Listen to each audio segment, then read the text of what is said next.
वह, जो दुनिया का सबसे अमीर आदमी था, उसके पास हजारों मशहूर गाने थे, लेकिन 28 साल की उम्र में ही वह रिटायरमेंट ले चुका था। जब वह अपनी बाकी की जिंदगी आराम से मछली पकड़ते हुए बिताने का प्लान बना रहा था, तभी अचानक एक मशहूर सिंगर उसके दरवाजे पर आई, जिसके हाथ में एक 3.5 साल की बच्ची थी, और उसने दावा किया कि यह उन दोनों का बच्चा है। अभी वह एक पुराने ढंग से सजे हुए लिविंग रूम में बैठा था। उसने बड़े आराम से एक बोल पकड़ा हुआ था, जिसमें गर्मा गर्म बीफ इंस्टेंट नूडल्स थे। जैसे ही वह नूडल्स का सूप पीने वाला था, तभी अचानक दरवाजे पर जोर जोर से खटखटाने की आवाज आई, लेकिन वह आवाज थोड़ी कमजोर थी। उसने थोड़ा परेशान होकर अपने चॉपस्टिक्स नीचे रख दिए। वह अपनी चप्पल पहनकर दरवाजे की तरफ चल दिया। पुराना लकड़ी का दरवाजा आवाज करते हुए खुला। ठंडी हवा और बर्फीली बारिश की बौछार तुरंत अंदर आई। दरवाजे के पास लगे बल्ब की हल्की रोशनी में उसने अपनी आंखें थोड़ी बंद कीं। उसे बाहर का नज़ारा साफ दिख रहा था। वहां एक औरत खड़ी थी। वह बिल्कुल भीगी हुई और परेशान लग रही थी। उसके चेहरे से बारिश का पानी लगातार बह रहा था, लेकिन उसे अपनी कोई परवाह नहीं थी। वह अपने शरीर से बारिश को रोककर एक छोटे से कपड़े में लिपटे बच्चे को बचा रही थी। उसके हाथ कांप रहे थे और जोर से पकड़ने की वजह से पीले पड़ गए थे। उसे देखकर उसकी आंखें फटी की फटी रह गईं। चाहे उसका चेहरा कागज की तरह पीला पड़ चुका था, फिर भी उसने पहली ही नज़र में उसे पहचान लिया। यह वही प्यारी और मशहूर सिंगर थी जिसने 4 साल पहले पूरे एशिया में धूम मचाई थी। यह वही नाम था जो आजकल इस दुनिया में मीडिया की खबरों में सबसे आगे चल रहा था। तुम यहाँ क्यों? इससे पहले कि उसके मुंह से पूरी बात निकलती, शे चिंग युए ने ऊपर देखा। उसकी आंखों में बेहद थकान दिख रही थी, लेकिन उनमें एक आखिरी उम्मीद और मदद की गुहार थी। इसे बचा लो। उसकी आवाज़ भारी हुई और टूट रही थी। वह रोते हुए और कांपते हुए उससे बच्चे को बचाने की भीख मांग रही थी। शिया किन्हुआ का शरीर अचानक बिल्कुल ढीला पड़ गया और वह आगे की तरफ गिरने लगी। उसने तुरंत तेजी से एक कदम आगे बढ़ाया और उसे मजबूती से पकड़ लिया। उसे छूते ही एक बहुत तेज गर्मी का एहसास हुआ, लेकिन यह गर्मी जिया चिंगयुए के शरीर की नहीं थी। यह गर्मी तो उसके गोद में पकड़े हुए छोटे से बच्चे के शरीर से आ रही थी। उसने नीचे देखा। उसे एक छोटा सा चेहरा दिखा, जो तेज बुखार की वजह से लाल हो चुका था। वह एक छोटी लड़की थी, लगभग 3 या 4 साल की। उसकी लंबी पलकें अभी भी आंसुओं से गीली थीं। वह बहुत मुश्किल से सांस ले रही थी। ठीक इसी पल उसका दिल बैठ गया। एक अजीब सा एहसास, जैसे कोई झटका लगा हो, उस गर्म शरीर से निकलकर सीधा उसकी आत्मा तक पहुंच गया। यह खून का एक ऐसा रिश्ता था जिसे झुठलाया नहीं जा सकता था। बिना किसी पैटर्निटी टेस्ट के, बिना एक भी शब्द बोले, एक ट्रांसमाइग्रेटर होने के नाते उसके पास 2 जिंदगियों की यादें थीं। जैसे ही उसने उस बच्चे को छुआ, उसे पूरा यकीन हो गया कि यह उसी का अपना खून है, या यूं कहें तो इस दुनिया में उसका अकेला अपना परिवार। धत तेरे की, उसने मन में खुद को कोसा। उसका आलसीपन और बेपरवाह अंदाज जो वह हमेशा दिखाता था, एक पल में खत्म हो गया। उसने जाई चिंगयुए और बच्चे दोनों को अपनी गोद में उठाया और तेजी से घूमकर घर के अंदर चला गया। उसने जाई जानवे को लिविंग रूम के सोफा पर लिटाया। उसका तरीका बहुत ही नर्म और आरामदायक था, जैसे थोड़ी सी भी लापरवाही इन दोनों मिट्टी की गुड़िया जैसे लोगों को तोड़ देगी। चाहे शिया चिंगयू बेहोश हो रही थी, फिर भी उसने उसकी आस्तीन को जोर से पकड़ा हुआ था। उसके नाखून उसकी चमड़ी में धंस रहे थे। हॉस्पिटल नहीं, हॉस्पिटल मत जाना, लोग फोटो खींच लेंगे, दया करो। उसने उसके डरे हुए चेहरे को देखा। शाओचिए की आंखें गुस्से से ठंडी पड़ गईं। हम हॉस्पिटल नहीं जाएंगे।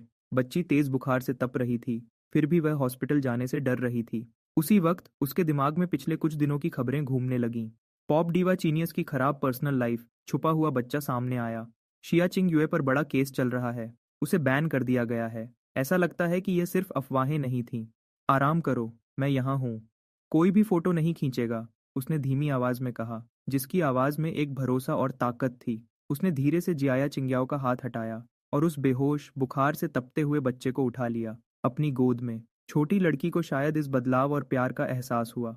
थोड़ी बेचैन होकर उसने अपने छोटे छोटे हाथ हिलाए, हवा में कुछ पकड़ने की कोशिश करते हुए, और आखिरकार उसने पकड़ लिया उसका एक हाथ की उंगली और उसे जोर से दबा लिया। उसका दिल पिघल गया। एक गहरी सांस लेते हुए उसने अपना पुराना नोकिया फोन निकाला, जिसे वह सिर्फ गेम खेलने के लिए यूज करता था, और एक सीक्रेट नंबर डायल किया। बॉस, आखिरकार आपको याद आया कि आपकी एक बड़ी कंपनी भी है। फोन के दूसरी तरफ से एक बुजुर्ग की आवाज आई, जो हैरान थे और थोड़ा मजाक कर रहे थे। चुप रहो। उसका गुस्सा बहुत तेज था, जैसे कोई ज्वालामुखी फटने वाला हो। ओल्ड चैन, मुझे अभी एक मेडिकल टीम चाहिए। बच्चों के सबसे अच्छे डॉक्टर होने चाहिए। तुम्हारे पास 10 मिनट हैं। 10 मिनट बॉस? ये थोड़ा 5 मिनट। उसने अपनी गोद में बेटी के दर्द से भरे चेहरे को देखा। उसकी आवाज़ बहुत ठंडी थी। सारा जरूरी सामान लेकर आओ और कोई चमकती हुई बड़ी गाड़ी मत लाना। एक आम मेडिकल टीम बनकर आना। अगर एक शब्द भी बाहर गया तो पूरे बोर्ड ऑफ डायरेक्टर्स को निकाल दूंगा। दूसरी तरफ ओल्ड चेन तुरंत समझ गया कि मामला बहुत गंभीर है। मजाक छोड़कर उसने जवाब दिया, समझ गया। अपोकलिप्स मेडिकल टीम अभी निकल रही है। जीपीएस कोऑर्डिनेट्स लॉक हो गए हैं। फोन काट कर उसने आराम से उसे कॉफी टेबल पर फेंक दिया। वह सीधा आधे खाए हुए इंस्टेंट नूडल्स के बोल में गिरा। उसने अपना सिर नीचे किया और धीरे से अपना माथा टिकाया। उस छोटी बच्ची के गर्म माथे पर, डरो मत, पापा यहाँ हैं। न तो कोई सायरन की आवाज थी और न ही हेलीकॉप्टर के इंजन का शोर। उस बारिश वाली रात के अंधेरे में तीन बिल्कुल आम सी दिखने वाली ग्रे मिनी वैन्स चुपचाप वूतोंग एली के एंट्रेंस पर आकर रुकीं। अगर कोई ध्यान से देखता तो उसे पता चलता कि उनके टायर्स रन फ्लैट थे। उनकी खिड़कियां बुलेट प्रूफ थीं और गाड़ियों के नीचे का हिस्सा भी खास तौर पर बदला गया था। ब्लू वेस्ट्स पहने हुए लोगों का एक ग्रुप जिस पर कम्युनिटी केयर लिखा था, वे भारी सिल्वर केसेस उठाए हुए थे और बारिश में दौड़ते हुए आंगन के अंदर आए। उनके आगे एक सफेद बालों वाला बूढ़ा आदमी चल रहा था। वह दुनिया का सबसे बड़ा बच्चों का डॉक्टर था और शाओची की प्राइवेट मेडिकल टीम का चीफ मेडिकल एडवाइजर था। पहले वह सिर्फ राजघराने के लोगों का इलाज करता था। आराम से वह लिविंग रूम के बीच में खड़ा था। उसने अभी भी बच्ची को अपनी गोद में पकड़ा हुआ था, एक रक्षक की तरह। जब वह बूढ़ा आदमी दरवाजे से अंदर आया तो उसकी नज़र उस पुराने और खराब सोफा पर गई और उसका मुंह थोड़ा सा सिकुड़ा। लेकिन जब उसने शाओची की गोद में बच्ची को देखा तो उसके चेहरे के भाव तुरंत बदल गए और वह सीरियस हो गया।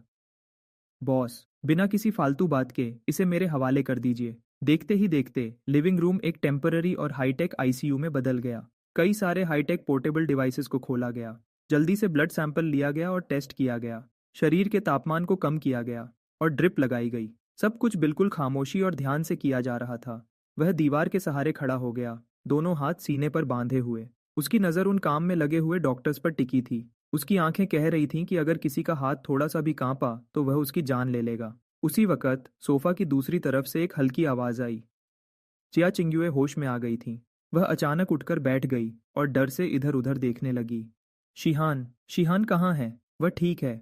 उसने उसे गर्म पानी का एक ग्लास दिया।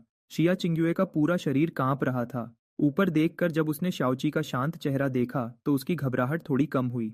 उसने अपना सिर घुमाया और ब्लू वेस्ट्स पहने उन कम्युनिटी डॉक्टर्स को देखा जो उसकी बेटी के आसपास काम कर रहे थे। ये लोग, उसने बिना सोचे समझे झूठ बोल दिया, पास के कम्युनिटी क्लिनिक के वॉलंटियर्स हैं। वे पास में ही बारिश से बच रहे थे, इसलिए मैंने उन्हें अंदर बुला लिया। वे बूढ़े आदमी एक बहुत ही काबिल रिटायर्ड ट्रेडिशनल चाइनीज मेडिसिन के डॉक्टर हैं। वह चीफ रॉयल फिजिशियन जो उस वक्त शिहान को एक्यूपंक्चर दे रहे थे। उनका हाथ कांपा और वह सही जगह निशाना लगाने से चूकते चूकते बचे।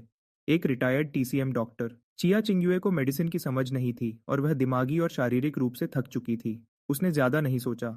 उसने बस शुक्रगुजार होकर सिर हिलाया और उसकी आंखों में फिर से आंसू आ गए। शुक्रिया, आपका बहुत शुक्रिया। अगर आप न होते तो मुझे सच में समझ नहीं आता कि मैं क्या करूं। उसने उसे देखा और उसकी यादें तुरंत 4 साल पहले चली गईं। उस साल वह एक बार में बहुत ज्यादा नशे में था, जबकि शिया चिंग्युए को एक कॉम्पिटिटर ने नशा दे दिया था। उस रात दोनों के बीच जो कुछ भी हुआ वह बस एक अचानक का रिश्ता था। उन्होंने एक दूसरे का चेहरा तक ठीक से नहीं देखा था। उस घटना के बाद वह हमेशा उस औरत को ढूंढता रहा, लेकिन वह बिना किसी निशान के गायब हो गई थी। यहाँ तक कि सारे सीसीटीवी फुटेज भी मिटा दिए गए थे। अब ये सब याद करते हुए और शिहान के साथ अपने खून के रिश्ते को महसूस करते हुए वह तुरंत सब कुछ समझ गया। उसने कभी सोचा भी नहीं था कि वह उस एक बार से ही प्रेग्नेंट हो जाएगी और सिया चिंग्युए ने अकेले ही इस बच्ची को पाला होगा। होश में आते हुए उसने भारी आवाज में पूछा, क्यों? तुम पहले मेरे पास क्यों नहीं आई? पानी का ग्लास पकड़े हुए सिया चिंग्युए का हाथ रुक गया और उसकी आंखों में हैरानी थी। आपको ढूंढती? आप कौन हैं? उसे अचानक याद आया, सही बात है, उस वक़्त उन्होंने एक दूसरे का चेहरा तक नहीं देखा था।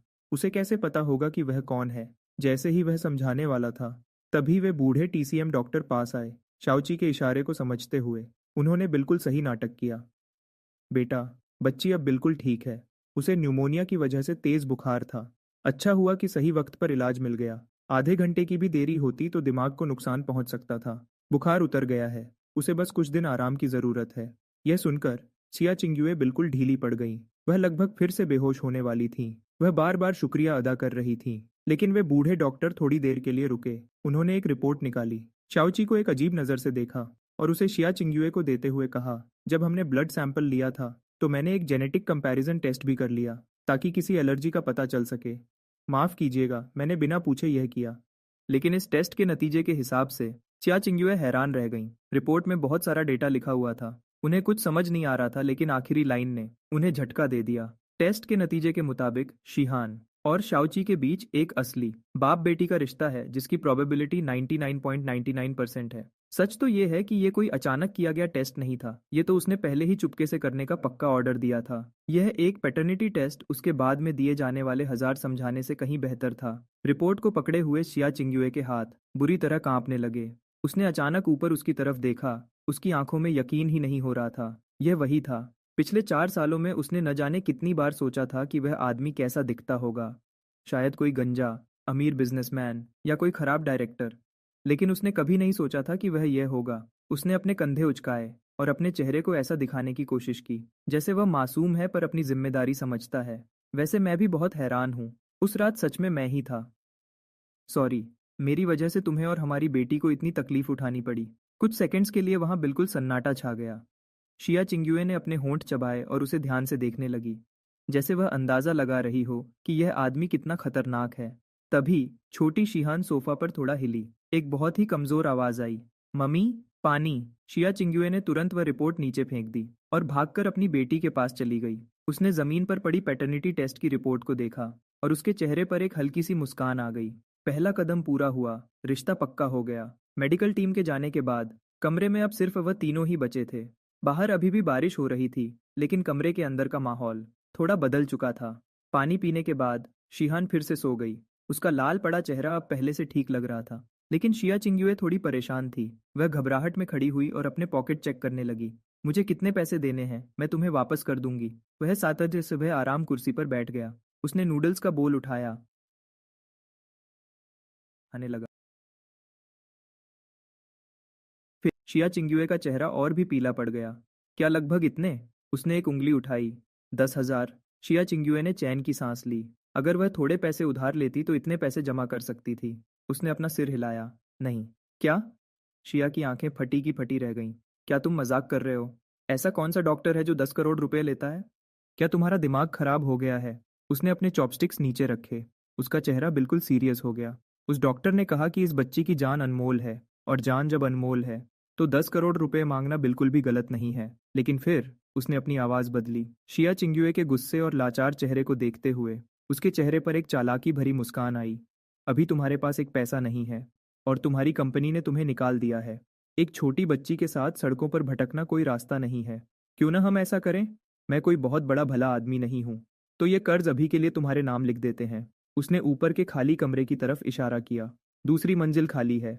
जब तक तुम ये 10 करोड़ रुपए वापस करने का कोई रास्ता नहीं ढूंढ लेती, या जब तक तुम शिहान को बचाने के काबिल नहीं हो जाती उन मीडिया वालों से जो तुम्हें परेशान करते हैं, तब तक तुम यहीं रहो। शिया चिंगयुए हैरान रह गई। वह उसके चेहरे को देखकर उसकी चालाकी समझने की कोशिश करने लगी, लेकिन उसकी आंखें बिल्कुल साफ थीं और उनमें थोड़ा गुस्सा भी था, जैसे वह कह रहा हो कि 2 लोगों का खर्चा उठाना कितना बड़ा झंझट है। उसने अपना सिर घुमाया और अपनी सोती हुई बेटी को देखा। फिर उसने बाहर के हालात के बारे में सोचा, जहां मीडिया वाले उनका पीछा करने के लिए तैयार खड़े थे, और अपनी कंपनी के बारे में भी सोचा। उसके पास सच में जाने के लिए कोई जगह नहीं बची थी। ठीक है, शिया चिंगयुए ने अपने दांत पीसे। उसकी आंखों में फिर से वही पुराना गुस्सा और जिद आ गई। लेकिन मैं यहाँ मुफ्त में नहीं रहूंगी। मैं खाना बनाऊंगी और सफाई करूंगी, और जहां तक पैसों की बात है, मैं उन्हें ब्याज के साथ वापस करूंगी। वह अंदर ही अंदर हंसा। ठीक है। अगले 2 दिनों में उसके छोटे से आंगन में थोड़ी रौनक आ गई, या यूं कहें कि एक अजीब सा तनाव छा गया। हालांकि शिया चिंगयुए वहां रह रही थी, लेकिन वह हर वक्त चौकन्ना रहती थी। वह एक जख्मी जानवर की तरह थी, जो उसके घर में बहुत ध्यान से घूम रही थी, ताकि कोई आवाज न हो। उसने दूसरी मंजिल को बिल्कुल साफ सुथरा कर दिया। वह हर सुबह जल्दी उठकर उसके लिए नाश्ता बनाती थी, चाहे वह सिर्फ एक सादा दलिया और अचार ही क्यों न हो, लेकिन उसका स्वाद बहुत अच्छा था। शिहन का बुखार उतर चुका था और वह अब पहले से काफी ठीक थी। ये छोटी बच्ची सिर्फ 3.5 साल की थी, लेकिन वह इतनी समझदार थी कि देखकर दुख होता था। उसे पता था कि उसकी मम्मी परेशान है, इसलिए वह कभी जिद नहीं करती थी और न ही रोती थी। वह बस कभी कभी सीढ़ियों के ऊपर छुप जाती और अपनी बड़ी बड़ी गोल आंखों से, जो बिल्कुल उसके जैसी थीं, उसे हैरानी से देखा करती थी। ये वही आदमी था जिसे उसे पापा कहना चाहिए था। वह रिश्ता जोड़ने के लिए कोई जल्दी नहीं कर रहा था। वह जानता था कि इस माँ बेटी के लिए भरोसा करना आसान नहीं है, इसलिए वह सही मौके का इंतजार कर रहा था। और वह मौका तीसरे दिन की शाम को आया। उस रात खाने के बाद शिया चिंगयुए को एक फोन आया। हालांकि वह दूसरी मंजिल की बैल्कनी पर छुप गई थी और उसने खिड़कियां भी अच्छे से बंद कर ली थीं, लेकिन उसकी तेज सुनने की ताकत की वजह से वह एक एक शब्द बिल्कुल साफ सुन सकता था। प्रेसिडेंट जाओ, मैं कॉन्ट्रैक्ट तोड़ने के पैसे देने का कोई रास्ता निकाल लूंगी, प्लीज मेरे परिवार को परेशान मत कीजिए। क्या? मैंने तो उस कॉन्ट्रैक्ट पर साइन भी नहीं किया था। आप लोगों ने नकली साइन किए हैं क्लाइंट्स के साथ जाना।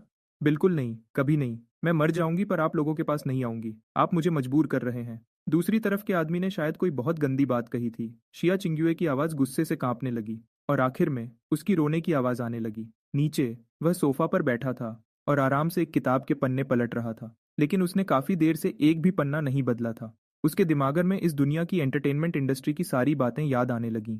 इस दुनिया में एंटरटेनमेंट का काम बहुत बड़ा था। बड़े लोगों ने सब कुछ अपने कब्जे में कर रखा था। सिर्फ वही चलता था जो बिकता था। हर जगह बस सस्ते और दिमाग खराब करने वाले गाने ही चलते थे। अच्छे और सच्चे काम को और असली हुनर को दबा दिया जाता था। शिया चिंग्युए जो अपना खुद का म्यूजिक लिखना चाहती थी और गलत रास्ते पर नहीं चलना चाहती थी, वह उन बड़े लोगों की आंखों में चुभने लगी थी। ऊपर से रोने की आवाज अब धीरे धीरे बंद हो गई थी। बहुत देर बाद बैल्कनी से गुनगुनाने की आवाज आई। वह आवाज बहुत धीमी और टूटी फूटी थी। साथ में कोई म्यूजिक नहीं बज रहा था। सिर्फ बारिश के बाद चलने वाली ठंडी हवा उसके गाने के साथ चल रही थी। ये वही गाना था जिसने शिया चिंग्युए को इस दुनिया में मशहूर बनाया था। कलर्ड ग्लेज, एक ऐसा गाना जिसे इस दुनिया में पुराने स्टाइल का सबसे बेहतरीन गाना माना जाता था। लेकिन उसके कानों के लिए यह धुन सुंदर तो थी, पर इसमें कोई जान नहीं थी। और सबसे बड़ी बात, इसमें बहुत ज्यादा दर्द था। गाने के आखिरी हिस्से तक पहुंचते पहुंचते चिया चिंग्युए की आवाज टूट गई। ऐसा इसलिए नहीं हुआ कि उसे गाना नहीं आता था, बल्कि इसलिए क्योंकि उसके जज्बात पूरी तरह टूट चुके थे। गाना अचानक रुक गया और उसकी जगह रोने और दर्द दबाने की आवाज आने लगी। उसने अपनी किताब बंद की, खड़ा हुआ और पढ़ने वाले कमरे की मेज की तरफ चला गया। उसने एक साफ और खाली कागज को सीधा किया, एक बहुत महंगा मॉन ब्लांक पेन उठाया और बड़े ही खूबसूरत तरीके से लिखने लगा। आखिरी शब्द लिखने के बाद उसने गीली स्याही पर धीरे से फूंक मारी और उस पतले कागज को हाथ में लेकर कमरे से बाहर निकल गया। रात बहुत ज्यादा हो चुकी थी। सिया चिंग्युए ने शिए हेन को सुला दिया था और खुद हॉल के एक अंधेरे कोने में अकेली बैठी खाली आंखों से देख रही थी। उसके सामने एक बैंक कार्ड रखा था। इसमें उसकी बची खुची सारी जमा पूंजी थी। उसे नीचे आते देख उसने जल्दी से अपनी आंखें पोंछी और खड़ी हो गई। मुझे माफ करना, क्या मेरी वजह से तुम्हारी नींद टूट गई? मैं अभी अपने कमरे में चली जाती हूँ। वह बिना कुछ बोले उसके पास गया। उसने दिलासा देने का एक शब्द भी नहीं कहा। इस वक्त चिया चिंग्युए के लिए दिलासे की बातों का कोई मतलब नहीं था। उसने गाने के बोल और म्यूजिक लिखा हुआ वह कागज आराम से नीचे फेंक दिया। उसने उसे ठीक उसके सामने टेबल पर रख दिया। अगर तुम्हें यह अच्छा लगे तो इसे लेकर गाओ, और अगर अच्छा न लगे तो इसे किसी हिलते हुए टेबल के नीचे लगा देना। यह कहकर उसने उसकी तरफ दोबारा देखा भी नहीं और सीधा पीठ मोड़कर वापस चल दिया। सीढ़ियों के पास पहुंचकर वह रुका, पर उसकी पीठ अभी भी उसकी तरफ थी। सन्नाटे में उसकी साफ आवाज गूंजी, हाँ, एक और बात, वहां बैठकर फालतू में रोना बंद करो। मेरी बेटी की माँ एक रानी होनी चाहिए, कोई कमजोर और हारी हुई लड़की नहीं। चिया चिंग्युए वहां हैरान खड़ी रह गई। उसने उसे सीढ़ियों से ऊपर जाते देखा और फिर टेबल पर रखे उस कागज को देखने लगी। कुछ देर बाद उसने डरते डरते उस कागज को उठाया। टेबल लैंप की हल्की रोशनी में वह धीरे धीरे उस धुन को गुनगुनाने लगी। जैसे ही गाना खत्म हुआ, चिया चिंग्युए की आंखें हैरत से खुली की खुली रह गईं। उसे ऐसा लगा जैसे उस पर बिजली गिर गई हो। उसके पूरे जिस्म के रोंगटे खड़े हो गए। एक बड़ी सिंगर होने के नाते उसे म्यूजिक की बहुत अच्छी समझ थी। इस गाने की धुन का बदलना और इसके बोल आज के जमाने के सभी हिट गानों से कहीं ज्यादा बेहतर थे। खिड़की के बाहर अब बारिश रुक चुकी थी। बादलों के बीच से चांद की एक किरण निकली और उसके हाथ में पकड़े कागज पर पड़ी। कागज के नीचे कोने में बड़े ही अजीब स्टाइल में एक सिग्नेचर किया हुआ था, जिस पर लिखा था सी। फिनिक्स ट्री एली में सुबह की धूप आने लगी थी। पुराने लकड़ी के फर्श पर धूप और छांव का खेल चल रहा था। बारिश के बाद की मिट्टी की खुशबू हवा में महसूस हो रही थी, जो जंगली फूलों की महक के साथ मिली हुई थी। चिया चिंग्युए पूरी रात एक पल भी नहीं सोई थी। वह बिल्कुल एक ही जगह पर वैसे ही बैठी रही, हॉल के उस पुराने सोफा पर। उसके हाथों ने उस कमजोर कागज को जोर से पकड़ा हुआ था। हाथों के पसीने की वजह से कागज के कोने थोड़े मुड़ गए थे। तुम दूर का रास्ता हो, पहाड़ों के कोहरे में रास्ता दिखाने वाली रोशनी हो।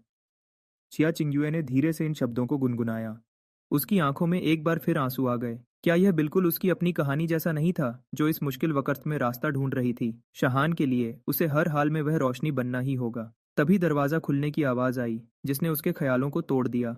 कोई दूसरी मंजिल से नीचे आ रहा था। वह सीढ़ियों से नीचे आया। अभी भी उसकी आंखों में नींद थी। उसने शिया चिंग्युए की तरफ देखा, जो अभी भी मूर्ति की तरह सोफा पर बैठी थी। उसने अपनी भौहें उठाई और पूछा, क्या हुआ?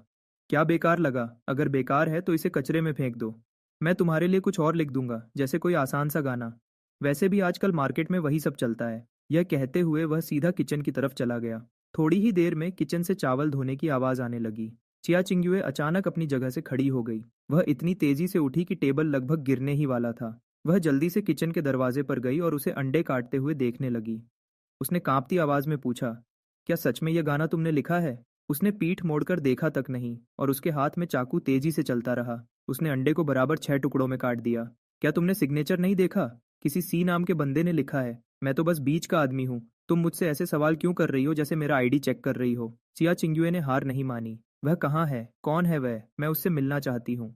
इस गाने का म्यूजिक बहुत ही बेहतरीन है। इसके बोल और धुन आपस में बिल्कुल फिट बैठते हैं। कोई आम इंसान ऐसा गाना कभी नहीं लिख सकता। यहाँ तक कि आज के सबसे बड़े म्यूजिक डायरेक्टर जैसे वेन शनहाई, वह भी ऐसा शानदार गाना नहीं बना सकते। वह पीछे घूमा। उसने शांति से उस बड़ी सुपरस्टार की तरफ देखा और बोला, असलियत को समझो। अभी तुम पर मेरा 100 मिलियन का कर्ज है, और साथ में घर का किराया और बाकी खर्चे अलग। मैंने तुम्हें यह गाना इसलिए दिया है ताकि तुम पैसे कमा सको और अपना कर्ज चुका सको। रही बात लिखने वाले की, तो वह जो कोई भी हो, उससे तुम्हें क्या मतलब? तुम बस मुझे एक बात बताओ, क्या इस गाने से अच्छा पैसा मिल सकता है? क्या यह तुम्हारे बंद होते हुए स्टूडियो को दोबारा खड़ा कर सकता है? वह बिल्कुल आम कपड़े पहने हुए था। एक पुराने और टूटे फूटे घर में रह रहा था। यहाँ तक कि उसे सुबह के नाश्ते की भी चिंता थी।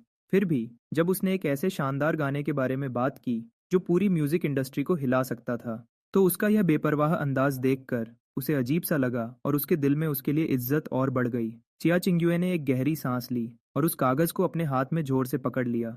अगर यह गाना बाहर आया तो मुझे पूरा यकीन है कि मैं दोबारा सबसे आगे निकल जाऊंगी। फिर अचानक उसकी आंखें उदास हो गईं। लेकिन अभी मुझे पूरे इंटरनेट पर बैन किया गया है। शिनहुआंग एंटरटेनमेंट ने सभी रिकॉर्डिंग स्टूडियो और म्यूजिक कंपनी को कह दिया है, कोई भी मेरे साथ काम करने की हिम्मत नहीं करेगा और न ही कोई मेरा गाना निकालेगा। गाना चाहे जितना भी अच्छा हो, अगर वह लोगों तक पहुंच ही नहीं पाया तो वह बस एक रद्दी कागज है। यह सुनकर वह हल्का सा हंसा और बोला, बैन करना? यह बैन करना सिर्फ कमजोर लोगों पर चलता है। जब तुम्हारा टैलेंट सबसे बड़ा होगा तो ये बड़े पैसे वाले लोग तुम्हारे पीछे भागेंगे। वह तुरंत वापस आएंगे और तुम्हारे पैरों में गिर जाएंगे। फिर उसने एक कटोरी दलिया निकाला और उसे जियाई चिंग्युए को दे दिया। पहले खा लो। जंग लड़ने के लिए पेट भरा होना जरूरी है। रही बात रिकॉर्डिंग स्टूडियो और डिस्ट्रीब्यूशन की, तो उसकी चिंता बाद में करेंगे। क्या पता आज किसी स्टूडियो के मालिक का दिमाग घूम जाए और वह तुम्हारा काम ले ले। शिया चिंग्युए ने दलिया की कटोरी ले ली। उस दलिया की गर्मी उसकी हथेलियों में महसूस होने लगी, जिससे उसका शरीर जो पूरी रात ठंड से कांप रहा था, आखिरकार थोड़ा गर्म होने लगा। तभी सीढ़ियों से छोटे छोटे कदमों की आवाज आई। मॉमी, डैडी, शिहान, जिसने गुलाबी रंग का बनी पजामा पहना था, अपनी नींद से भरी आंखें मलते हुए नीचे भागकर आई। उसका बुखार अब पूरी तरह उतर चुका था और उसका चेहरा खिला हुआ लग रहा था। जैसे ही उसने उसे देखा, उसकी आंखें काले अंगूर की तरह चमक उठीं। उसने पहले कभी किसी को डैडी नहीं कहा था, लेकिन शायद यह खून का रिश्ता था, या फिर उस रात का उसका प्यार से गले लगाना, जिसकी वजह से वह अपने आप उस पर भरोसा करने लगी। ओ मेरी छोटी प्रिंसेस। उसने अपने हाथ का कपड़ा नीचे रखा, आगे बढ़ा और शिहान को गोद में उठा लिया। उसे हवा में ऊपर उठाकर गोल गोल घुमाने लगा। हा हा हा, इतना ऊपर? डैडी मैं बहुत ऊपर उड़ रही हूँ। शिहान खिलखिलाकर हंसने लगी, एक ऐसी प्यारी आवाज जो किसी भी दुख को दूर कर दे। शिया चिंग्युए यह सब देख रही थी। उसकी आंखें नम हो गईं। पिछले 4 साल से वह शिहान को लेकर यहाँ वहाँ छिप रही थी। बच्ची आज से पहले कभी इतनी खुश नहीं हुई थी। एक पिता की जो कमी हमेशा थी, वह अब उसने पूरी तरह से दूर कर दी थी। उसने शिहान को एक ऊंची कुर्सी पर बिठाया और उसके बिखरे बालों को देखकर बोला, रुको, अब डैडी को अपना कमाल दिखाने दो। उसने टेबल के नीचे से एक कंघी निकाली और न जाने कहां से कुछ रंग बिरंगे हेयर बैंड्स भी निकाल लिए। शिया चिंग्युए बस कहने ही वाली थी कि मैं करती हूँ, लेकिन सामने का नजारा देखकर वह हैरान रह गई। जो हाथ अभी कुछ देर पहले मीट काटने वाला चाकू चला रहे थे और जिन हाथों ने शायद अरबों डॉलर के डील साइन किए थे, वह अब बड़े अजीब तरीके से, लेकिन बहुत ही प्यार से शिहान के नरम बालों को संवार रहे थे।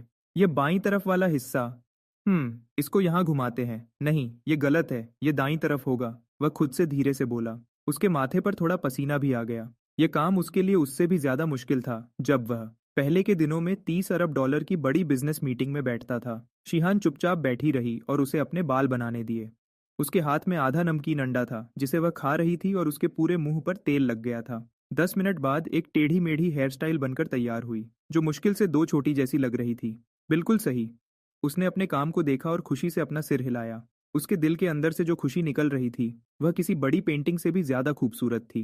शिया चिंगुए अपनी हंसी रोक नहीं पाई। आधे महीने में यह पहली बार था जब वह दिल से हंसी थी। तुम क्यों हंस रही हो? उसने उसे घूर कर देखा, फिर अपनी जेब से एक बैंक कार्ड निकाला और उसे टेबल पर फेंक दिया। इस कार्ड में कुछ पैसे हैं। ज़्यादा नहीं हैं, शायद कुछ लाख युआन हैं। इसका पासवर्ड तुम्हारी बेटी का बर्थडे है। और हाँ, इसका पासवर्ड 6 बार 8 नहीं है। उसने आराम से कहा। इसे लो और एक रिकॉर्डिंग स्टूडियो रेंट पर ले लो। बड़ी कंपनीज के पास मत जाना। किसी पुरानी और छिपी हुई गली में कोई छोटा स्टूडियो ढूंढो। वह थोड़ा पुराना जरूर होगा, पर वहां कोई तुम पर नजर नहीं रखेगा। शिया चिंग्युए हैरान रह गई। वह कार्ड को घूरने लगी। कुछ लाख युआन। एक आम इंसान के लिए यह उसकी पूरी जिंदगी की कमाई होती है। मैं यह नहीं ले सकती। उसने उसकी बात बीच में ही काट दी। उसने गुस्से से देखा और बोला, मैं नुकसान का सौदा नहीं करता। अगर यह गाना हिट हो गया तो मैं इसका 50% हिस्सा लूंगा। वैसे तो इतना बड़ा हिस्सा मांगना एक तरह की लूट थी, लेकिन शिया चिंग्युए को यह सुनकर किसी मदद से ज्यादा सुकून मिला, क्योंकि यह एक बराबर का सौदा था, कोई भीख नहीं। ठीक है। शिया चिंग्युए ने कार्ड रख लिया। उसने पक्के इरादे से कहा, अगर यह गाना नहीं चला तो मैं अपना खून बेचकर भी तुम्हारे पैसे चुकाऊंगी। खून बेचने की कोई जरूरत नहीं है। उसने अपना दलिया का कटोरा उठाया, एक बड़ा निवाला लिया और मुंह में खाना लिए हुए ही बोला, अगर गाने से तुम्हारी आवाज़ खराब हो गई तो असली नुकसान मेरा होगा। और हाँ, खाना खाकर जल्दी से जाओ। मुझे और शिहान को कार्टून देखते वक्त परेशान मत करना। शिया चिंग्युए ने उन दोनों को देखा, एक बड़ा और एक छोटा, जो सिर झुकाकर दलिया खा रहे थे। उसके अंदर एक अजीब सी ताकत महसूस होने लगी। शिहान के लिए, इस परिवार के लिए और इस कागज के टुकड़े के लिए। उसे यह जंग हर हाल में जीतनी ही थी। लेकिन जैसे ही शिया चिंग्युए जल्दी में वहां से गई, घर का वह खुशनुमा माहौल अचानक खत्म हो गया। उसने अपना कटोरा नीचे रखा, एक बार फिर वही पुराना नोकिया फोन उठाया और आंगन में लगे फिनिक्स ट्री के पास चला गया। कॉल कनेक्ट हुई। Old chain. बॉस, हुक्म कीजिए। पता करो, क्या बेजिंग शहर में चिंगलंग नाम का कोई पुराना रिकॉर्डिंग स्टूडियो है? उसके मालिक का नाम छू है। वह पहले शिनहुआंग का सबसे बड़ा साउंड इंजीनियर था। फिर उसने प्रेसिडेंट जाओ से दुश्मनी ली और उसने उसका एक पैर तोड़ दिया। अब वह वहां छिपकर एक छोटी सी दुकान चला रहा है। हाँ बॉस, वह ओल्ड टाउन की गली नंबर 13 में है। ठीक है। उसकी आवाज़ बिल्कुल शांत थी, जिसमें कोई डर या गुस्सा नहीं था। उस चू नाम के आदमी को कॉल करो। उससे कहो कि आज चाहे कोई भी रिकॉर्डिंग के लिए आए, चाहे खुद भगवान भी उसे रोकने की कोशिश करें, उसे मेरे लिए अपना दरवाज़ा खोलना ही होगा। और हाँ, उसके सारे पुराने और बेकार इक्विपमेंट को बाहर फेंक दो। उसकी जगह एक नया नीव एडीआरएस कंसोल लगाओ। और माइक के लिए नेपल्स म्यूजियम वाला असली माइक लेकर आओ। मुझे कोई मतलब नहीं तुम कैसे करोगे। अगर ज़रूरत पड़े तो इसे हवा से मंगवाओ। कुछ भी करना पड़े करो। 1 घंटे के अंदर मुझे वह सारा सामान उस बेकार से स्टूडियो में सेट चाहिए। फोन के दूसरी तरफ ओल्ड चेन 2 सेकंड के लिए चुप हो गया, जैसे वह इस अजीब मांग के बारे में सोच रहा हो। फिर उसने जल्दी से जवाब दिया, समझ गया। और बॉस, चिन्हुआंग एंटरटेनमेंट के बारे में कोई जल्दी नहीं है। उसने अपना सिर उठाकर आसमान की तरफ देखा। बारिश के बाद साफ हुआ आसमान बहुत ही नीला और सुंदर लग रहा था। उसके चेहरे पर एक ठंडी मुस्कान आई। उन्हें कुछ दिन और उछलने दो। एक बार चिंग युए की रिकॉर्डिंग पूरी हो जाए, यह उन्हें सिखाएगा कि असली असरदार हमला कैसा होता है। इस दुनिया में अगर मैं किसी को स्टार बनाना चाहता हूँ तो भगवान भी मुझे नहीं रोक सकते। गली number 13, old town, Beijing city. यहाँ की गलियां तंग और भीड़ भाड़ वाली थीं। दीवारों पर छोटे छोटे पर्चे चिपके हुए थे, जिन पर नकली डिग्री और मोहर लगाने के विज्ञापन थे। हवा में हल्की बदबू थी और सस्ती सिगरेट की महक थी। चिया चिंगयुए ने मास्क और चश्मा पहना हुआ था और अपनी टोपी को नीचे तक खींच लिया था। उसने कागजात वाले बैग को अपने सीने से कसकर लगाया हुआ था। उसकी उंगलियां बैग की तन्नी को जोर से पकड़े हुए थीं। अपनी याददाश्त के सहारे उस पते पर चलते हुए चिया चिंगयुए रुक गई, एक बेसमेंट के दरवाजे के सामने जहां चिंगलांग इंस्ट्रूमेंट्स का बोर्ड लगा था। वह बोर्ड बहुत पुराना था और आधा टूटकर गिर रहा था। दरवाजे पर धूल की एक मोटी परत जमी हुई थी। एक बार देखकर ही पता चल रहा था कि इसकी देखभाल नहीं हुई थी। यह जगह पहले बेकार हो चुके सिंगर्स का ठिकाना हुआ करती थी और पूरे बेजिंग शहर में यही एक अकेली जगह थी जो शायद उसका काम करने की हिम्मत कर सकती थी, सिर्फ इसलिए क्योंकि यहाँ का मालिक ओल्ड चू बहुत ही अजीब और जिद्दी किस्म का आदमी था। और सबसे बड़ी बात, उसकी शिनहुआंग एंटरटेनमेंट के साथ पुरानी दुश्मनी थी। चिया चिंग्युए ने धीरे से दरवाजा खोला। सीलन और सिगरेट के धुएं की तेज बू उसके चेहरे पर आई, जिससे उसे खांसी आने लगी। उस अंधेरे बेसमेंट में उसे कोने में पड़ा कचरा मुश्किल से दिख रहा था। एक अधेड़ उम्र का आदमी जिसके बाल सफेद थे और दाढ़ी बढ़ी हुई थी, एक फटे हुए सोफा पर लेटा सिगरेट पी रहा था। उसके बाएं पैर के पास एक लाठी रखी थी। वह बहुत आलसी और हारा हुआ लग रहा था। हम बंद हैं, कोई ग्राहक नहीं चाहिए। ओल्ड चू ने ऊपर देखने की कोशिश भी नहीं की और आराम से धुएं के छल्ले बनाने लगा। धुआं उस अंधेरी रोशनी में फैल गया, जिससे उसका चेहरा साफ नहीं दिख रहा था। चिया चिंग्युए ने अपना मास्क हटाया जिससे उसका थका हुआ चेहरा सामने आया, लेकिन वह अब भी बेहद खूबसूरत लग रही थी। उसकी आवाज में थोड़ी सी घबराहट थी। मिस्टर चू, ये मैं हूँ, चिया चिंग्युए। ओल्ड चू के हाथ अचानक कांपे। उसने धीरे से अपना सिर उठाया। उसकी धुंधली आंखों में पहले तो हैरानी साफ दिखी, लेकिन तुरंत ही उसकी जगह मजाक ने ले ली। तो तुम तो वही बड़ी पॉप डीवा हो। क्या हुआ? शिनवांग के महंगे रिकॉर्डिंग स्टूडियो में अब तुम्हारे जैसे बड़े लोगों के लिए जगह नहीं बची, जो तुम मेरे इस छोटे से घर में भाग कर आई हो। चिया चिंग्युए को बिल्कुल गुस्सा नहीं आया। वह ओल्ड चू के गुस्से को अच्छी तरह समझती थी। उसे यह भी पता था कि कैसे सालों पहले प्रेसिडेंट जाओ की पत्नी ने उसका पैर तुड़वा दिया था। उस मजाक के पीछे एक दर्द और मजबूरी छिपी थी। चिया चिंग्युए ने सीधे मुद्दे की बात की। उसकी तरफ बिना रुके देखते हुए कहा, मिस्टर चू, मुझे एक गाना रिकॉर्ड करना है और सिर्फ आप ही मेरी मदद कर सकते हैं। ओल्ड चू जोर से हंसा और अपनी लाठी के सहारे धीरे से खड़ा हुआ। उसका बायां पैर थोड़ा खराब था। अभी तुम्हारी हालत ऐसी है कि हर कोई तुम्हारे पीछे पड़ा है। जो भी तुम्हारी मदद करेगा वह प्रेसिडेंट जाओ से दुश्मनी लेगा। भले ही मैं उस कमीने से नहीं डरता, लेकिन मुझे अपना पेट पालने के लिए इस जगह को चलाना पड़ेगा। और वैसे भी क्या तुम्हारे पास गाने के लिए कोई गाना बचा भी है? चिया चिंग्युए ने कोई बहस नहीं की। उसने चुपचाप अपने सीने से लगे कागजात में से एक पन्ना निकाला और उसे दे दिया। अगर आप इसे पढ़ने के बाद भी मना कर देंगे तो मैं तुरंत चली जाऊंगी। ओल्ड चू ने बिना किसी ध्यान के वह पन्ना लिया और बड़बड़ाने लगा। ऐसा कौन सा बेकार गाना है जिसे इतना छिपा कर रखा है? जैसा आप चाहें, क्या ये नाम थोड़ा अजीब नहीं है? उसने बस ऐसे ही गाने की पहली लाइन पर नजर डाली। 3 सेकंड, सिर्फ 3 छोटे सेकंड। ओल्ड चू के चेहरे का वह मजाकिया अंदाज तुरंत गायब हो गया। उसकी आंखें बड़ी हो गईं और उसकी सांसें तेज चलने लगीं। उसका सीना जोर जोर से चलने लगा। एक पुराने बड़े साउंड इंजीनियर होने के नाते उसे संगीत की अच्छी समझ थी। एक नज़र में ही वह गया कि यह कितना बड़ा गाना है। ओल्ड चू ने एक गहरी सांस ली और अचानक सिया चिंग्युए की कलाई पकड़ ली। उसने बहुत जोर से पकड़ा था और उसके चेहरे पर जल्दी और खुशी साफ दिख रही थी। हम रिकॉर्ड करेंगे, हम अभी रिकॉर्ड करेंगे। अगर ऐसा गाना दबा रह गया तो भगवान भी हमें माफ नहीं करेगा। मैं तुमसे एक पैसा भी नहीं लूंगा। मेरे इस बेकार से स्टूडियो में इस गाने का रिकॉर्ड होना मेरी आने वाली पीढ़ियों के लिए एक आशीर्वाद जैसा है। उसने लाठी के सहारे चलते हुए यह कहा और रिकॉर्डिंग रूम की तरफ बढ़ने लगा। 2 कदम चलने के बाद वह अचानक रुका और अपना सिर पीट लिया। अरे यार, मेरा माइक पिछले हफ्ते टूट गया था और मुझे उसे ठीक करने का मौका नहीं मिला। अभी की आवाज़ इस गाने के लायक बिल्कुल नहीं है। ठीक उसी वक्त काले सूट में कुछ लोग सफ़ेद दस्ताने पहने हुए भूत की तरह बेसमेंट के दरवाजे पर आ गए, जिससे कमरे का माहौल अचानक बदल गया। चिया चिंग्युए और ओल्ड चू दोनों चौकन्ने हो गए और तुरंत सावधान हो गए। लाओ चू ने तुरंत पास पड़ी एक लाठी उठाई और शिया यी गुई को अपने पीछे छुपा लिया। वह आने वालों को गुस्से से देखने लगा। उसका बोलने का तरीका बहुत गुस्से भरा था। उनका लीडर, जो काले कपड़ों में था, उसके चेहरे पर कोई एक्सप्रेशन नहीं था। उसने उनकी तरफ एक बार देखा तक नहीं। वह बस रास्ता देने के लिए एक तरफ हट गया। उसके पीछे 2 मजदूर एक बड़ा लोहे का डिब्बा उठाए हुए थे। वह दोनों अंदर आए। जब उन्होंने उस भारी डिब्बे को जमीन पर रखा तो एक हल्की सी आवाज आई, मिस्टर चू, किसी ने यह सामान ऑर्डर किया था और उन्होंने इसे यहीं पहुंचाने के लिए कहा था। यह बोलकर वह काले कपड़ों वाला आदमी चुपचाप एक तरफ खड़ा हो गया। मजदूरों ने जल्दी से डिब्बा खोलना शुरू कर दिया। जैसे ही उन्होंने डिब्बा खोला और फोम को हटाया, एक पुराने जमाने का माइक्रोफोन जो चमक रहा था धीरे धीरे सामने आया। लौतरे की आंखें हैरानी से बड़ी हो गईं। उसके चेहरे पर यकीन नहीं हो रहा था। यह एक लिमिटेड एडिशन U47 था। पूरी दुनिया में ऐसे 5 से भी कम माइक्रोफोन हैं।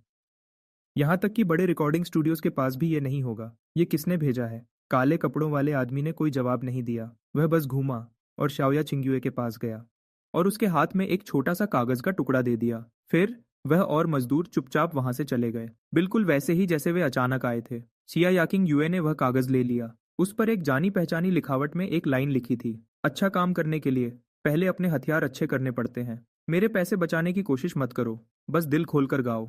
कोई नाम नहीं था, कोई और बात नहीं थी, लेकिन जिया चिंग्युए ने देखते ही इसे पहचान लिया। उसी वक्त उसकी आंखों में आंसू आ गए, जो उसके गालों से बहने लगे और कागज पर गिरकर लिखी हुई इंक को फैलाने लगे। तो उसने पहले से ही सब तैयार कर रखा था। वह कहता था कि उसे कोई फर्क नहीं पड़ता, कहता था कि यह बस एक कर्ज चुकाने के लिए है, लेकिन उसके पीछे वह चुपचाप उसके लिए रास्ता बना रहा था। यहाँ तक कि उसने इस खास सामान का भी इंतजाम कर दिया। बच्चे, लगता है कोई फरिश्ता तुम्हारी मदद कर रहा है। लाओ चू ने माइक्रोफोन की तरफ देखा, फिर वापस GIG@CNUA की तरफ देखा। उसने उसकी लाल आंखें और चेहरे के भाव को देखा। वह तुरंत समझ गया कि क्या चल रहा है।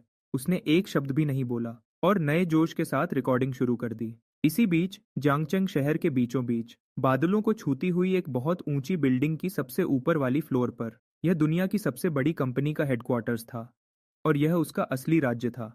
भले ही वह इस वक्त वूतोंग एली के एक पुराने आंगन में था, अपनी बेटी शाहान के साथ स्पंज बॉब कार्टून देख रहा था, लेकिन उसकी मर्जी यहाँ बिल्कुल सही तरीके से पूरी की जा रही थी। एक बड़ी होलोग्राफिक स्क्रीन के सामने लाओ चेन सुकून से ऑर्डर्स दे रहा था। वहां बैठे बहुत सारे बड़े हैकर्स और मार्केट चलाने वालों को पूरे हॉल के अंदर सिर्फ कीबोर्ड के चलने की आवाज आ रही थी। वहां का माहौल बहुत गंभीर था।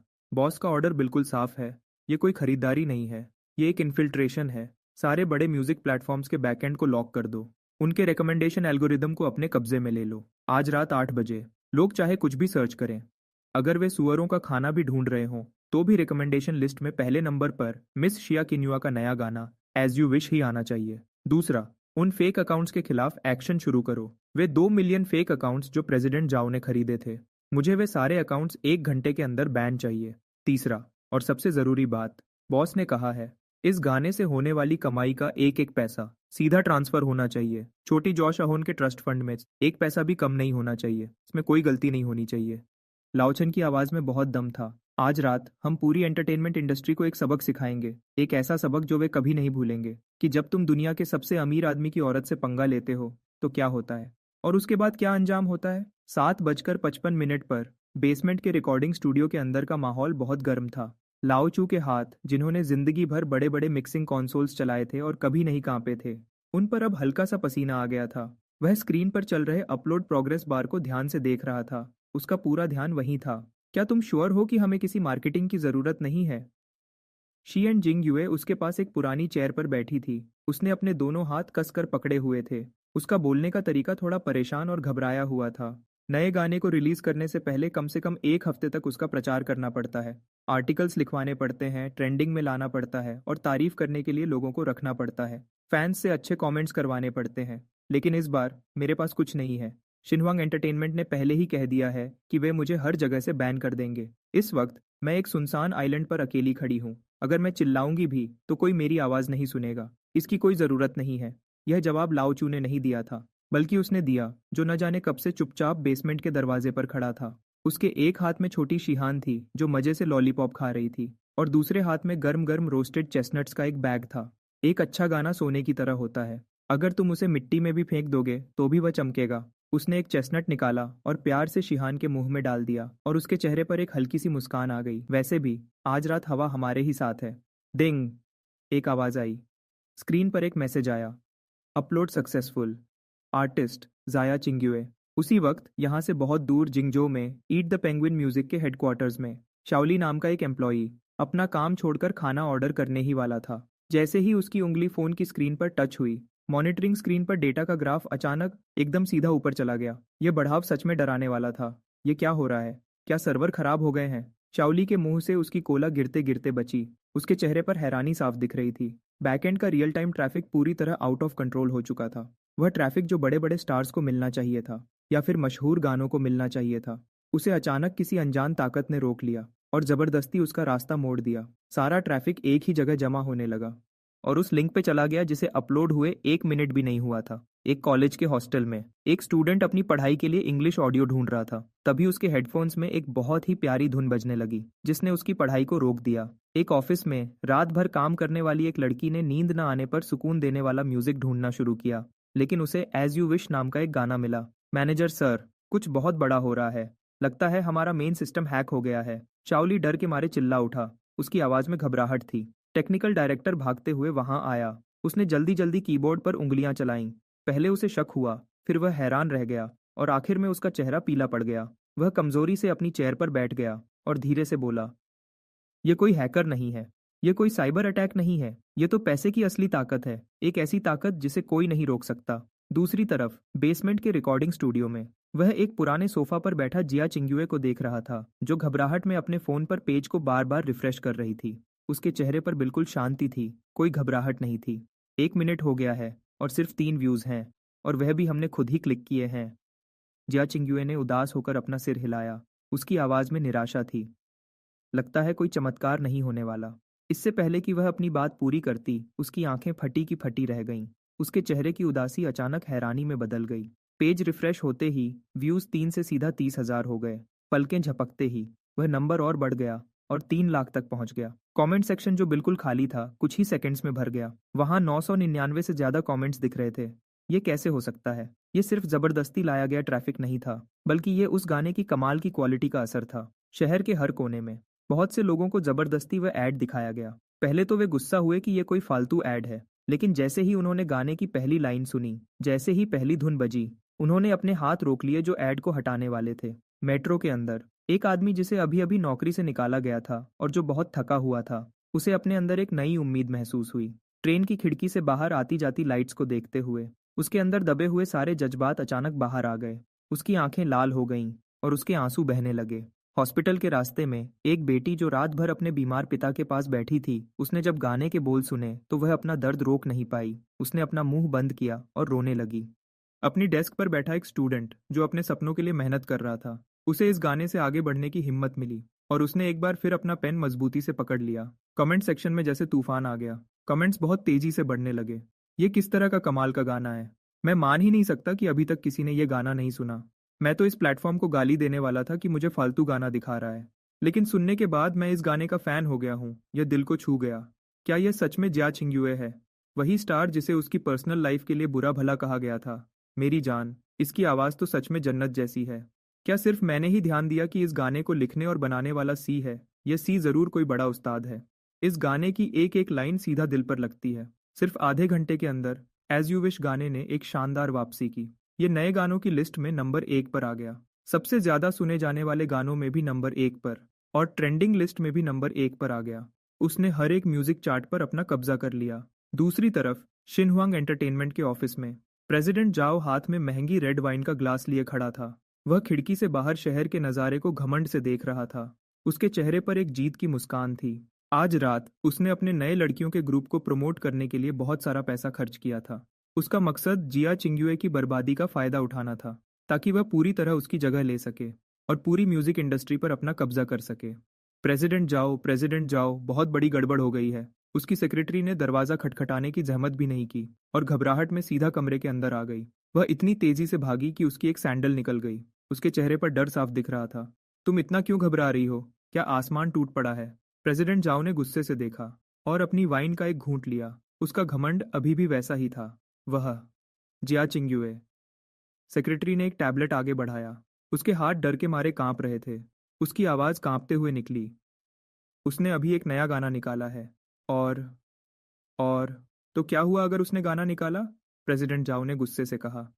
मैंने पहले ही सबको बोल दिया है। इस इंडस्ट्री में किसकी हिम्मत है जो उसके गाने को प्रमोट करे? मुझे नहीं लगता कि कोई उसके गाने को सुनेगा भी। उसने गुस्से में सेक्रेटरी के हाथ से टैबलेट छीन लिया और बिना ध्यान दिए स्क्रीन पर देखा। अगले ही पल उसके चेहरे का रंग उड़ गया। उसके मुंह में जो रेड वाइन थी, वह सीधा उस महंगे टैबलेट की स्क्रीन पर गिर गई। ये कैसे हो सकता है? प्रेसिडेंट जाओ अपनी जगह से खड़ा हो गया, लेकिन वह इतनी तेजी से आगे बढ़ा कि उसका घुटना जोर से डेस्क के कोने से टकरा गया। दर्द के मारे उसका चेहरा बिगड़ गया और उसका खुद पर से कंट्रोल बिल्कुल खो गया। गुस्से और हैरानी से उसकी आंखें फटी की फटी रह गईं। क्या क्यूक्यू म्यूजिक पागल हो गया है? क्या नेटीज क्लाउड का दिमाग खराब हो गया है? क्या उन्हें शिनहुआंग से दुश्मनी लेने का डर नहीं है? उसने जल्दी से अपने डेस्क पर रखा फोन उठाया और गुस्से में बड़े म्यूजिक प्लेटफॉर्म्स के बॉस लोगों को फोन लगाने लगा। उसकी आवाज़ गुस्से से कांप रही थी। हेलो प्रेसिडेंट वांग, आप ये क्या बकवास कर रहे हैं? क्या हमने जियाचिंग यूए को ब्लैकलिस्ट करने का फैसला नहीं किया था? Beep beep beep. दूसरी तरफ से कोई जवाब नहीं आया, बस फोन कटने की आवाज आई। किसी ने फोन नहीं उठाया, या फिर किसी की फोन उठाने की हिम्मत ही नहीं हुई। प्रेसिडेंट जाओ का चेहरा पीला पड़ गया। उसने घबराहट में एक के बाद एक 12 से ज्यादा लोगों को फोन लगाया। आखिरकार एक छोटे प्लेटफॉर्म के बॉस ने फोन उठाया। वह बहुत धीमी आवाज में बोल रहा था। उसकी आवाज से उसका डर साफ पता चल रहा था। ओल्ड जाओ, अब इस बारे में मत पूछो। हम ये सब नहीं करना चाहते थे। ये ऑर्डर ऊपर से आया है। ऊपर से? कौन? Bureau of culture? प्रेसिडेंट जाओ ने गुस्से में अपने दांत पीसते हुए पूछा। उससे भी बहुत ऊपर। उस आदमी की आवाज डर से कांप रही थी। मुझे अभी खबर मिली है कि वॉल स्ट्रीट की बहुत बड़ी कंपनियों ने सीधे सभी बड़े प्लेटफॉर्म्स पर दबाव बनाया है। जो भी इस गाने को हटाने की कोशिश करेगा, कल तक उनकी कंपनी के शेयर्स की कीमत आधी हो जाएगी। ओल्ड जाओ, अब तुम अपना ध्यान खुद रखो। जियाचिंग यूए के पीछे कोई बहुत बड़ी ताकत खड़ी है। और अचानक फोन कट गया। उसके कान में बस फोन कटने की आवाज गूंजती रही। प्रेसिडेंट जाओ कमजोरी से अपनी चेयर पर गिर गया। एक बड़ी ताकत? वह औरत जो एक नाजायज बच्चे को लेकर घूमती है और इतनी गरीब है कि झोपड़पट्टी में रहती है, उसके पीछे कौन सी बड़ी ताकत हो सकती है? अगर सच में ऐसा होता तो वह पिछले 4 सालों से ऐसी बुरी जिंदगी क्यों जी रही होती और मुझे अपने साथ जो चाहे वह करने दे रही होती? प्रेसिडेंट जाओ की आंखों में एक पागलपन और गुस्सा चमक उठा। इस एंटरटेनमेंट इंडस्ट्री में मैं, जाओ, ही सबसे बड़ा भगवान हूँ। उसने अचानक गुस्से से अपनी सेक्रेटरी की तरफ देखा, जो उसके पास खड़ी डर से कांप रही थी। वह अपने दांत पीसते हुए जोर से चिल्लाया, अभी के अभी ब्लैक वॉलनट स्टूडियो से बात करो। जियाचिंग युए के बारे में हर एक बुरी खबर ढूंढ निकालो, खासकर उसके उस नाजायज बच्चे के बारे में। मैं चाहता हूँ कि पूरे इंटरनेट को पता चले कि ये गाना एक बेशरम औरत ने गाया है। फिर देखते हैं कि वह इससे कैसे बचती है। वुटोंग एली के एक छोटे से आंगन में बारिश के बाद की चांदनी बहुत ही खूबसूरत लग रही थी, जो पत्थर के रास्ते पर एक हल्की और प्यारी रोशनी डाल रही थी। हवा में मिट्टी और ताजी घास की हल्की खुशबू महसूस हो रही थी। जियाचिंग युए आंगन में एक पत्थर के बेंच पर बैठी हुई थी। वह अपने फोन पर गाने के व्यूज और कमेंट्स को तेजी से बढ़ते हुए देख रही थी। वह पूरी तरह से हैरान और खोई हुई थी। नंबर 1। ये सच में नंबर 1 पर है, वह धीरे से खुद से बोली, कि आंखों में एक नई उम्मीद की किरण चमक रही थी। वह एक छोटे से स्टूल पर बैठा हुआ था और बड़े ध्यान से सिया शिहान को सिखा रहा था कि एक चेस्टनट को बिना तोड़े पूरी तरह से कैसे छीलना है। जियाचिंग युए की बातें सुनकर उसने ऊपर देखा तक नहीं। उसने बस आराम से कहा, इससे बस ये पता चलता है कि सुनने वाले इस बार बहरे नहीं हैं। शुक्रिया। जियाचिंग युए ने घूमकर अपने सामने बाप और बेटी के इस प्यारे नज़ारे को देखा। उसके दिल में दबे हुए जज्बात अब और नहीं रुक सके। उनकी आंखों से आंसू मोतियों की तरह बहने लगे। ये आंसू टॉप पर वापस आने की खुशी के नहीं थे, बल्कि इस सुकून के थे कि कोई चुपचाप उसकी हिफाजत कर रहा है। इस एहसास ने उसे अंदर से बहुत हिम्मत दी। मुझे शुक्रिया मत कहो। उसने एक अच्छे से छीला हुआ चेस्टनट जिया शिहान के मुंह में डाल दिया और फिर धीरे से खड़ा हो गया। वह जिया चिंग युए के पास गया, अपना हाथ आगे बढ़ाया और धीरे से उसके बालों को उसके कान के पीछे कर दिया। उसका ये तरीका बहुत ही प्यारा और आम था। उसकी आंखें शांत लेकिन गहरी लग रही थीं। अगर तुम किसी को शुक्रिया कहना चाहती हो तो खुद को कहो, क्योंकि तुमने ही इस गाने को इतना खूबसूरत गाया है। और वैसे भी ये तो बस शुरुआत है। डीवा जिया, तुम खुद को तैयार कर लो। आज रात तो बस शुरुआत है। कल तुम्हारे दुश्मन गुस्से से पागल हो जाएंगे। क्या तुम डर रही हो जियाचिंग युए? जाचिंग युए ने उसकी आंखों में देखा, जो हर मुश्किल का सामना करने के लिए तैयार लग रही थीं, जो जिंदगी के हर बड़े तूफान से लड़ सकती थी। उसने एक गहरी सांस ली और अपने दिल की कमजोरी को दूर करते हुए उसकी आंखों में एक नया भरोसा दिखने लगा। मुझे डर नहीं लगता। अगली सुबह जल्दी ही धूप बहुत तेज निकल आई थी, लेकिन इंटरनेट के अंधेरे कोनों में एक बड़ी साजिश का तूफान धीरे धीरे तैयार हो रहा था। लेकिन उनका गाना अभी भी सबसे ऊपर चल रहा था। उस गाने को सुनने वालों की गिनती 500 मिलियन से भी ज्यादा हो गई थी। हर बड़ी सड़क और छोटी गली में, शॉपिंग मॉल से लेकर हेयर सैलून्स तक, बस यही एक गाना बार बार बज रहा था। लेकिन दूसरी तरफ सोशल मीडिया पर कुछ ऐसी खबरें सामने आने लगीं जो बहुत तेजी से वायरल हो रही थीं, जैसे कि चाचिंग युए के नाजायज बच्चे का सच सामने आ गया और इस सीधी सादी सिंगर का असली चेहरा सबके सामने आ गया। आपकी मर्जी के मुताबिक गंदा सौदा पीछे छूट गया है। एक अनजान शुगर डैडी बेकार हो चुके आर्टिस्ट्स को चर्चा में रख रहा है। इसमें धुंधली और चोरी छिपे ली गई कई फोटोज सामने आई हैं, जिसके साथ भड़काऊ बातें भी लिखी हुई थीं। यहाँ तक कि कुछ अंदर के लोगों ने खबरें लीक की हैं। उनका दावा है कि 4 साल पहले जियाचिंग युए ने आगे बढ़ने के लिए अपना जिस्म बेचा था और अचानक प्रेग्नेंट होने के बाद उसे छोड़ दिया गया। कमेंट सेक्शन में लोगों की बातें अचानक बदल गईं। जो लोग कल रात तक उसे देवी कह रहे थे, वो अब बॉट आर्मीज के बहकावे में आकर सब कुछ खराब कर रहे हैं। हर तरफ गंदी गालियां और बद्दुआएं सुनाई देने लगीं। छोटे से आंगन में फोन पकड़े हुए जिया चिनुआ के हाथ कांप रहे थे। उसका चेहरा बिल्कुल पीला पड़ गया था। जिस बात का उसे सबसे ज्यादा डर था, आखिरकार वही हुआ। वह खुद पर होने वाले हमले तो सह सकती थी, लेकिन शिहान पर हमला। उसने आगे बढ़कर उसके हाथ से फोन छीन लिया और उसे आराम से सबसे दूर वाले कोने में फेंक दिया, सोफा के। इसे देखना बंद करो, चलो खाना खाते हैं। वो शिहान को गालियां दे रहे हैं। वो उसे बिना बाप की औलाद कह रहे हैं। जाओ टासे। लोगों ने इस पते का पता लगाना शुरू कर दिया है। हमें अभी, मैंने कहा ना, चलो खाना खाते हैं। उसकी आवाज़ तेज नहीं थी, लेकिन उसमें एक ऐसी ताकत थी जिसे कोई टाल नहीं सकता था। फिर वह धीरे से डाइनिंग टेबल की मुख्य कुर्सी पर बैठ गया और शिहान की कटोरी में अंडे का एक टुकड़ा रखा। शिहान, क्या तुम आज अम्यूजमेंट पार्क जाना चाहती हो? उसकी आवाज़ तुरंत नर्म हो गई। उसका अंदाज एक पल पहले से बिल्कुल अलग था। हाँ, जाना है। शिहान ने अपना छोटा चम्मच हिलाया, अपनी प्यारी और मीठी आवाज में बोली, मुझे कैराउसल पर बैठना है। खाना खाने के बाद डैडी तुम्हें बाहर ले जाएंगे। शिया, चिंगयुए पूरी तरह घबरा गई थी। शाओची, क्या तुम पागल हो गए हो? बाहर इस वक्त पापरात्सी भरे पड़े हैं। जैसे ही हम दरवाजे से बाहर कदम रखेंगे, वे हमें घेर लेंगे। क्या तुम्हें अंदाजा भी है कि यह कितना बड़ा मामला है? उसने थोड़ी अपनी आंखें उठाईं और उसकी तरफ देखा। उसकी आंखों में डर का कोई निशान नहीं था, बस एक ऐसी बेपरवाही थी जैसे वह कोई नाटक देख रहा हो। बड़ा मामला? ये तो बस कुछ भिनभिनाती हुई मक्खियां हैं। क्या इसे बड़ा मामला कहना भी चाहिए? उसने अपना पुराना नोकिया फोन निकाला और उसे टेबल पर घुमाते हुए बोला, तुम्हें एक बात याद रखनी होगी। जब तुम पहाड़ की चोटी पर खड़े होते हो तो तुम्हारे पैरों के नीचे की कीचड़ तुम्हें गंदा नहीं कर सकती। तुम्हें अभी गंदा इसलिए लग रहा है क्योंकि तुम अभी काफी ऊंचाई पर नहीं खड़ी हो। जैसे ही उसने अपनी बात खत्म की, आंगन की दीवार के बाहर अचानक शोर शुरू हो गया। ये वही जगह है। जीपीएस दिखा रहा है कि ये यहीं पर है। जल्दी करो, ऊपर चढ़ो। वह छोटा बच्चा पक्का आंगन में ही है। अगर हमने फोटो ले ली तो ये ब्रेकिंग न्यूज बन जाएगी। प्रेसिडेंट जाओ ने कहा है कि एक साफ सामने की फोटो के 1 लाख मिलेंगे। कैमरा लिए हुए कुछ लोग सीढ़ियों पर चढ़ गए और बेलों से ढकी दीवार के ऊपर चढ़ने की कोशिश करने लगे। उनके लालची कैमरा के लेंस अंदर की तरफ घूम गए, जो सीधे डाइनिंग टेबल पर बैठे 3 लोगों के परिवार पर निशाना लगा रहे थे। चीहान इतनी डर गई कि वह कांप उठी। उसका छोटा चम्मच जमीन पर गिर गया और वह जोर जोर से रोने लगी। गंदे लोग। शिया किन्युए के चेहरे का रंग बिल्कुल बदल गया। वह तुरंत बच्चे को बचाने के लिए उसकी तरफ भागी। फोटोज लेना बंद करो। तुम लोग बिना इजाजत के अंदर घुस रहे हो। बाहर निकलो। कैमरा के शटर मशीन गन की तरह लगातार चलने लगे। दिन के उजाले में भी कैमरा की फ्लैश आंखों को चौंधिया रही थी। दीवार पर चढ़े पापरात्सी बहुत खुश दिख रहे थे और उनके मुंह से गंदी बातें निकल रही थीं। मिस शॉ, इधर देखिए। क्या आप बताएंगी कि इस बच्चे का बाप कौन है? क्या कोई शुगर डैडी है या कोई कोयले की खान का मालिक? शिया किंगवे ने बेचैनी से शिहान का चेहरा छुपाया। उसका शरीर बुरी तरह कांप रहा था। उसकी आंखें धीरे धीरे बिल्कुल ठंडी पड़ गईं। उसने आगे बढ़कर टेबल से एक आम बांस की चॉपस्टिक उठाई। सर। हवा में एक तेज आवाज गूंजी। किसी ने देखा तक नहीं कि उसने कब हाथ चलाया। उन्हें बस हवा में एक तेजी से जाती हुई परछाई दिखी, जो सीधे कैमरा के लेंस पर जाकर लगी, जो सबसे ज्यादा शोर मचाने वाले बदतमीज पापरात्जों के हाथ में था। धम। हजारों की कीमत वाला बड़ा लेंस तुरंत टूटकर बिखर गया। कांच के टुकड़े हर तरफ फैल गए। मेरी आंख! उस पापरात्सो ने दर्द से चीखते हुए चिल्ला उठा। अपने चेहरे को पकड़ते हुए वह दीवार से नीचे गिर गया। धम।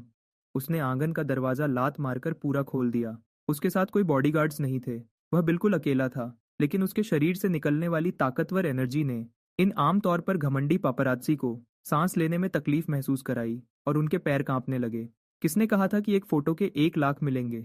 वह चाहता वह जमीन पर तड़प रहे पपरात्सों के पास गया और ऊपर से उसे घूरने लगा। तुम्हारी हिम्मत कैसे हुई मुझे मारने की? मैं पुलिस को बुला रहा हूँ। मैं तुम्हारी सच्चाई सबको बताऊंगा। तुम अब नहीं बचोगे। तुम उस हरामी बच्चे के नकली बाप हो ना? बस रुको तुम। पपरात्सो ने अपना चेहरा पकड़ा हुआ था और लगातार धमकियां दे रहा था। उसने थोड़ा सा मुस्कुरा दिया। वह नीचे झुका, अपना फोन स्पीकर पर किया और उसे उस आदमी के चेहरे के सामने रखा। दूसरी तरफ से एक ठंडी और रोबोटिक आवाज आई।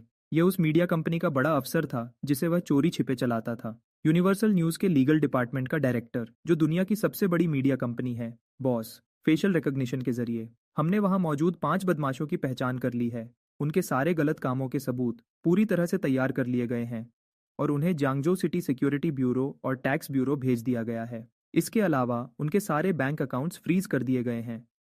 रही बात प्रेसिडेंट शाओक्सिन हुआंग एंटरटेनमेंट की, दूसरी तरफ वाले ने थोड़ा रुककर कहा, स्टॉक मार्केट पर हमला शुरू हो चुका है। शिन हुआंग का स्टॉक अगले 10 मिनट में पूरी तरह गिरकर बंद हो जाएगा। उसने उस चमचे के चेहरे को देखा जिसका रंग अचानक उड़ गया था। उसका बात करने का तरीका इतना नर्म था जैसे वह किसी पुराने दोस्त से हालचाल पूछ रहा हो। सुना तुमने? यह है इस नकली बाप की ताकत। अभी तुम्हारे पास पुलिस के आने में 3 मिनट हैं। उससे पहले तुम्हारे पास 2 रास्ते हैं। एक, अपने घुटनों के बल रेंगते हुए अंदर आओ और मेरी बेटी से माफी मांगो और जमीन पर गिरे उसके आंसुओं को साफ करो। नहीं तो तुम्हारा बेकार स्टूडियो और वह जाओ नाम का आदमी सब इस दुनिया से एक साथ गायब हो जाओगे।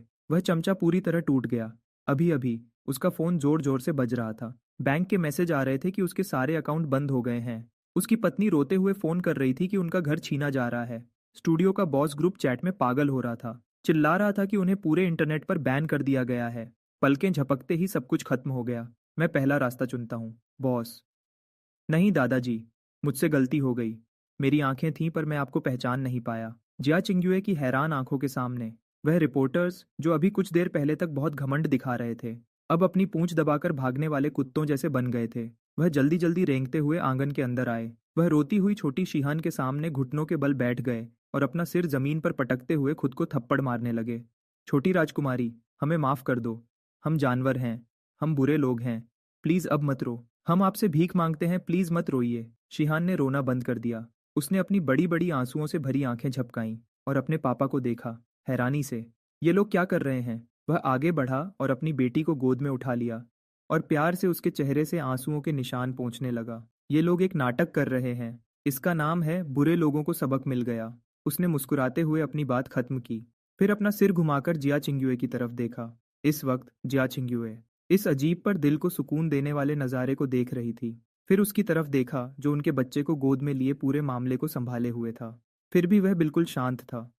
उसे अचानक एहसास हुआ कि आज के बाद से अगर आसमान भी गिर जाए तो कोई है जो उसे संभाल लेगा।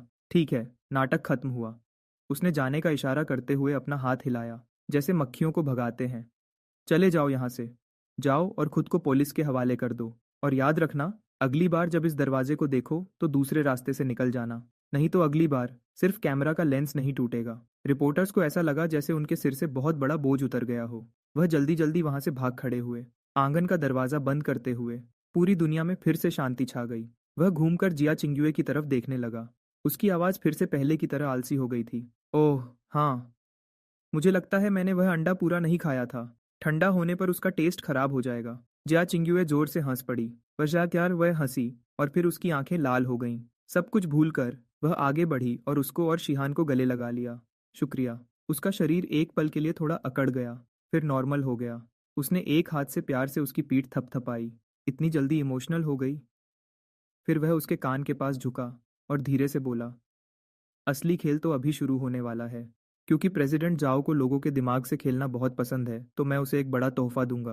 क्योंकि वह एक एंटरटेनमेंट कंपनी चलाता है तो मैं पूरी एंटरटेनमेंट इंडस्ट्री ही खरीद लूंगा और उसे अपनी बेटी को खेलने के लिए दे दूंगा। जिया चिंग्युए ने उसकी तरफ देखा जैसे वह किसी बिल्कुल अनजान आदमी को देख रही हो। अगर उस गाने ने उसे उसकी काबिलियत दिखाई थी तो आज के इस नज़ारे ने उसे उसका एक ऐसा रूप दिखाया जो बहुत गहरा और छुपा हुआ था।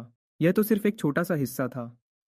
तुम आखिर हो कौन? आखिरकार उसने वह सवाल पूछ ही लिया जो उसके दिमाग में चल रहा था बहुत बार। क्या तुम लैंडलॉर्ड और डॉक्टर हो, या सबसे बड़े म्यूजिक कंपोजर, या फिर वह बॉस जिसके बारे में वे लोग बात कर रहे थे?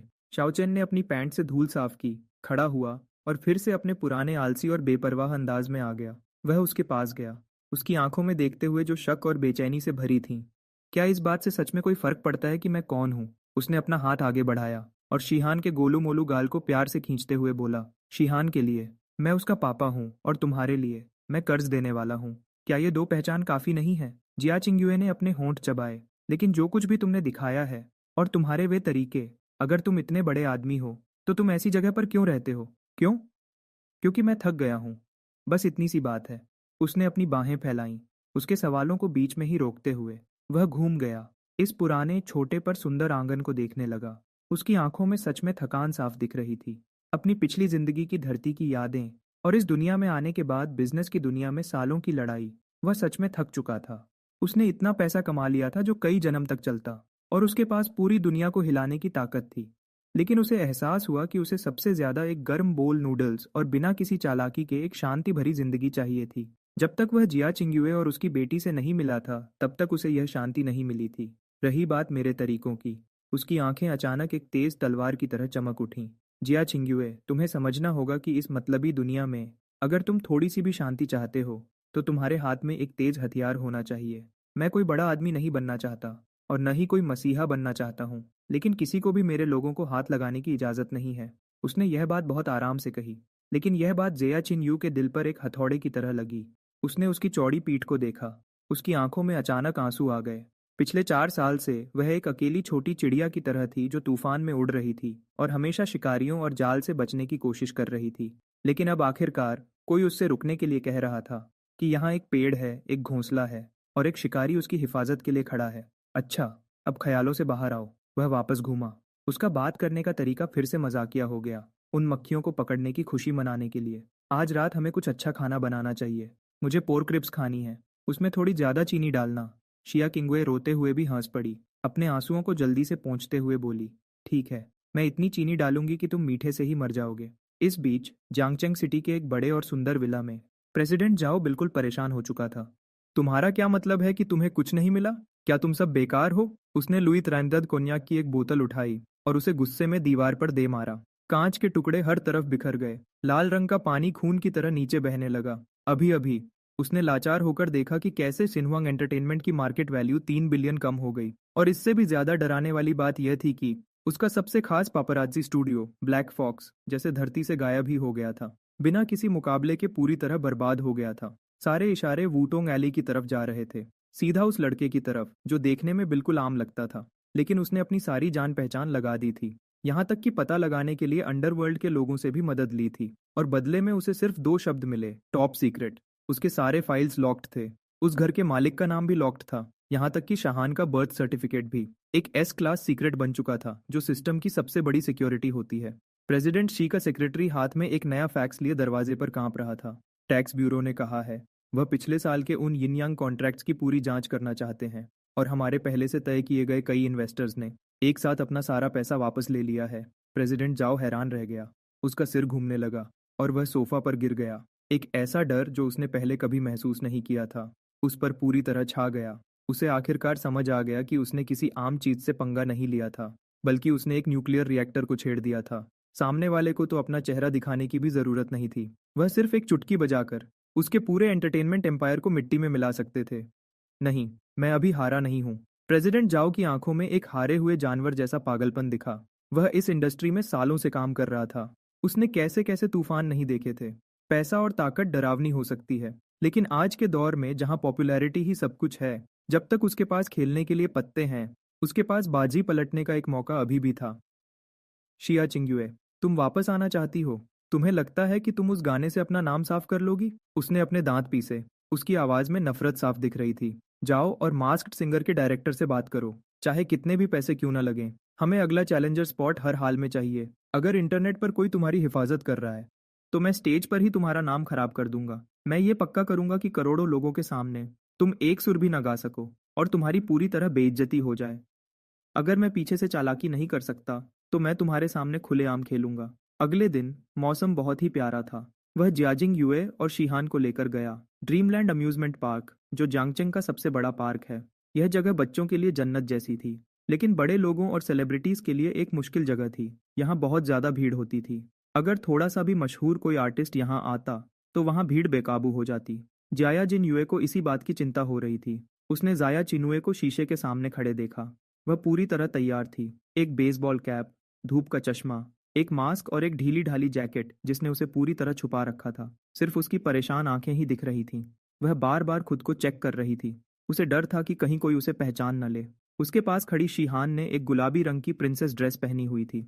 उसके सिर पर मिकी माउस का हेडबैंड था जो उसने अभी खरीदा था, और उसने एक नया टेडी बेयर पकड़ा हुआ था जो उसके आधे कद का था। उसने अपना छोटा सा सिर घुमाया और उसे देखा, और अपनी प्यारी सी आवाज में पूछा, मम्मा, क्या आप निंजा टर्टल बनी हैं? वह जमीन पर बैठकर शिहान के जूतों के फीते बांध रहा था।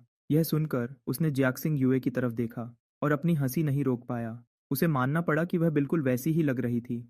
वैसे किसी निंजा टर्टल का फिगर तुम्हारे जितना अच्छा नहीं होता। शी अकिंग युए ने उसे गुस्से से देखा, चश्मे के अंदर से भी। वह उसकी घबराहट को साफ महसूस कर सकता था। तुम अभी भी हंस रहे हो। आज वीकेंड है, अम्यूजमेंट पार्क में बहुत भीड़ होगी। अगर किसी ने मुझे पहचान लिया और भीड़ ने हमें घेर लिया तो शिहान बहुत डर जाएगी। और कल की ट्रेंडिंग बातें भले ही हट गई हों, पर लोग अभी भी मेरा चेहरा भूले नहीं होंगे। वह खड़ा हुआ, उसकी आवाज में थोड़ी मजबूरी थी, पर पूरा भरोसा भी था। तुम यहीं गलत हो। यह कहते हुए उसने आगे बढ़कर उसका चश्मा उतार दिया, उसके बाद मास्क उतारा, और आखिर में वह खराब सी बेसबॉल कैप भी हटा दी। उसके काले घने बाल धूप में तुरंत नीचे खुलकर गिर गए, और वह धूप में चमकने लगे। उसका बेहद खूबसूरत चेहरा अब सबके सामने था। वह इतनी सुंदर थी कि कोई भी देखता रह जाए। जब हम बाहर घूमने जा रहे हैं, तो हमें बिना डरे और खुलेआम जाना चाहिए। उसने छुपने वाली सारी चीजें आराम से सोफा पर फेंक दी। उसकी आवाज नर्म पर पक्की थी। अगर तुम दुनिया को चश्मे से देखोगी, तो इंद्रधनुष भी फीका दिखेगा। शिहान भी नहीं चाहेगी कि उसकी माँ उसके साथ खेलते वक्त चोरों की तरह छुपती फिरे। सही है, लेकिन शी अकिंग्युए फिर से घबरा गई कि आवाज में चिंता थी। पर सेफ्टी का क्या? शांति रखो। उसने अपनी शर्ट का कॉलर ठीक किया और नीचे झुककर चीहोंग का नर्म छोटा हाथ पकड़ लिया, और अपने दूसरे हाथ से उसने आराम से शिया जिंग्युए का हाथ पकड़ लिया। उसका हाथ बड़ा और गर्म था, जिससे दिलासा मिल रहा था। वह बस उसे बताना चाहता था कि जब तक वह साथ है, डरने की कोई बात नहीं है। इस दुनिया में जब तक मैं चाहूँ, तुम किसी को नहीं दिखोगी, या फिर पूरी दुनिया हमारे साथ मिलकर ऐसा दिखावा करेगी जैसे उन्होंने हमें देखा ही नहीं। शी अकिंग्युए को थोड़ा शक था, पर आखिर में उसने अपना हाथ पकड़ने दिया और दोनों घर से बाहर निकल गए। आधे घंटे बाद वे ड्रीमलैंड अम्यूजमेंट पार्क के गेट पर पहुंच गए। चिया जिंग्युए ने उसका हाथ बहुत जोर से पकड़ रखा था। उसका शरीर बिल्कुल टाइट हो गया था। उसने खुद को तैयार कर लिया था कि लोग उसे घेर लेंगे, उस पर उंगली उठाएंगे या इससे भी बुरा कुछ करेंगे। लेकिन एक अजीब बात हुई। टिकट गेट पर खड़े स्टाफ ने बस आराम से उसके फोन से क्यूआर कोड स्कैन किया, मुस्कुराकर कहा कि आपका दिन अच्छा रहे। उन्हें बिल्कुल पता नहीं चला कि उनके सामने खड़ी लड़की वही मशहूर स्टार शी अकिंग युए थी जो कल ही सोशल मीडिया पर हर जगह छाई हुई थी। पार्क के अंदर जाते ही वहां सच में बहुत भीड़ थी और हर तरफ शोर शराबा था। लेकिन चमत्कार यह था कि वह जहां भी गए आसपास के लोग अपने आप उनसे दूर रह रहे थे। लगभग 2 मीटर की दूरी पर। कोई धक्का मुक्की नहीं हो रही थी, कोई भीड़ नहीं थी और कोई भी उन्हें अजीब तरीके से नहीं देख रहा था। उसने अपने पास खड़ी हैरान शी अकिंग युए को देखा और उसकी आंखों में एक हल्की सी मुस्कुराहट थी। उसे अभी तक नहीं पता था कि इस आधे दिन के सुकून के लिए उसने पहले ही स्काईनेट सिक्योरिटी सिस्टम को काम पर लगा दिया था। वहां भीड़ में घुले मिले 200 टूरिस्ट्स असल में उसके भेजे हुए बिना यूनिफॉर्म वाले बॉडीगार्ड्स थे। वह ऐसे दिखावा कर रहे थे जैसे फोटो खींच रहे हों या आराम से मैप देख रहे हों, और वह चुपचाप हर उस आने जाने वाले को रोक रहे थे जो उसके पास आ सकता था या उसे पहचान सकता था। और सबसे मजेदार बात यह थी कि शी अकिंग्युए ने ध्यान दिया कि आसपास के लोगों का ध्यान अजीब और गरीब चीजों की तरफ खिंच रहा था। सड़क के किनारे झाड़ियों से एक साथ कई सारे प्यारे रोबोट डॉग्स अचानक बाहर आए और नाचने लगे, जिससे भीड़ वहां जमा हो गई और लोग अपने फोन से फोटो लेने लगे। आसमान में ढेर सारे ड्रोन्स अलग अलग तरह के सुंदर डिजाइन्स बना रहे थे। थोड़ी दूर पर कुछ लोग ऐसे कपड़े पहने हुए थे जैसे आजकल के मशहूर स्टार्स पहनते हैं। वह बलून बांट रहे थे और सारी फैंस को किसी दूसरी जगह ले जा रहे थे। उनका 3 लोगों का परिवार भीड़ के बीच एक बुलबुले की तरह आराम से चल रहा था, जैसे मछलियों के बीच कोई बुलबुला तैर रहा हो। भले ही हर तरफ शोर था, पर उनके आसपास एक अजीब सा सुकून था। वह बिल्कुल ऐसा ही चाहता था। उसने भीड़ को भगाने के लिए अपनी ताकत का इस्तेमाल नहीं किया, बल्कि इससे भी ज्यादा मेहनत की, ताकि सब कुछ बिल्कुल आम लगे और वह बिना किसी चिंता के अपने बच्चे के साथ खेल सके। यह यह क्या हो रहा है? शी अकिंग्युए ने हैरानी से उसकी तरफ देखा और धीरे से पूछा। उसने अभी खरीदे हुए 2 आइसक्रीम कोन पकड़े और दोनों को एक एक दे दिया। उसने आराम से बात को टालते हुए कहा, शायद सबका आज अच्छा दिन है। उन्हें देखने के लिए कोई और मजेदार चीज मिल गई होगी। देखो, क्या उस क्लाउन का खेल बढ़िया नहीं है? जाहिर है वह उसे सच नहीं बताने वाला था। कुछ तरह की हिफाजत चुपचाप ही अच्छी लगती है। घूमने वाला झूला। शिहान अचानक खुशी से चिल्ला उठी। उसके छोटे से हाथ ने थोड़ी दूर इशारा किया, एक बड्डे से डबल डेकर कैरोसेल की तरफ। उसकी आंखें खुशी से चमक रही थीं। वह मुस्कुराया और उसने उसे अपनी गोद में उठा लिया। उसका गला प्यार से भरा हुआ था। चलो चलते हैं। डैडी तुम्हें सबसे ऊंचे सफेद घोड़े पर बिठाएंगे, ठीक है? हल्का म्यूजिक बजने लगा। लगधी के घोड़े धीरे धीरे घूमने लगे। शिहान घोड़े की पीठ पर बैठी थी। वह इतना मुस्कुरा रही थी कि उसकी आंखें छोटी हो गई थीं। उसके छोटे हाथों ने डंडे को मजबूती से पकड़िड्ढा हुआ था। वह ठीक उसके पास खड़िड्ढा था और ध्यान से उसकी देखभाल कर रहा था। उसका प्यार उसकी आंखों से साफ दिख रहा था। उसने अपनी आंख के कोने से एक झलक देखी, उनके पीछे पंपकिन कैरेज में बैठी सिया चिंगयुए की, जो बाप और बेटी की पीठ को देख रही थी। उसकी आंखें धीरे धीरे लाल हो गईं।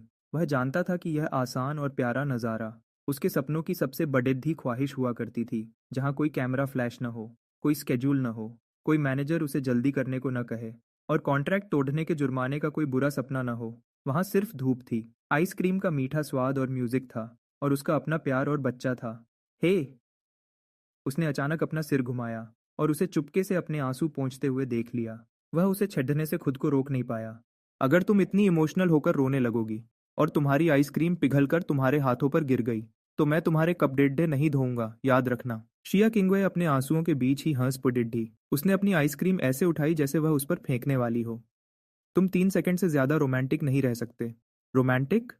उसने अपनी आईब्रो उठाई और उसकी आवाज थोड़ी प्रैक्टिकल हो गई।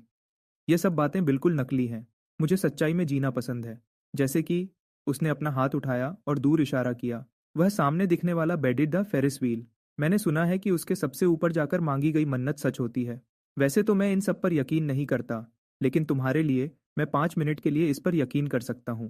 फेरिस व्हील धीरे धीरे ऊपर जाने लगा। कैबिन के अंदर बहुत शांति थी। शिहान ने अपना चेहरा कांच से लगा लिया और नीचे धीरे धीरे छोटे होते शहर को देखने लगी। वह बीच बीच में खुशी से चौंक उठती थी। वह और जिया चिंगयुए एक दूसरे के पास बैठे थे, उस छोटे से कैबिन में। उनकी सांसें साफ सुनाई दे रही थीं। वहां का माहौल अचानक थोड़ा रोमांटिक हो गया।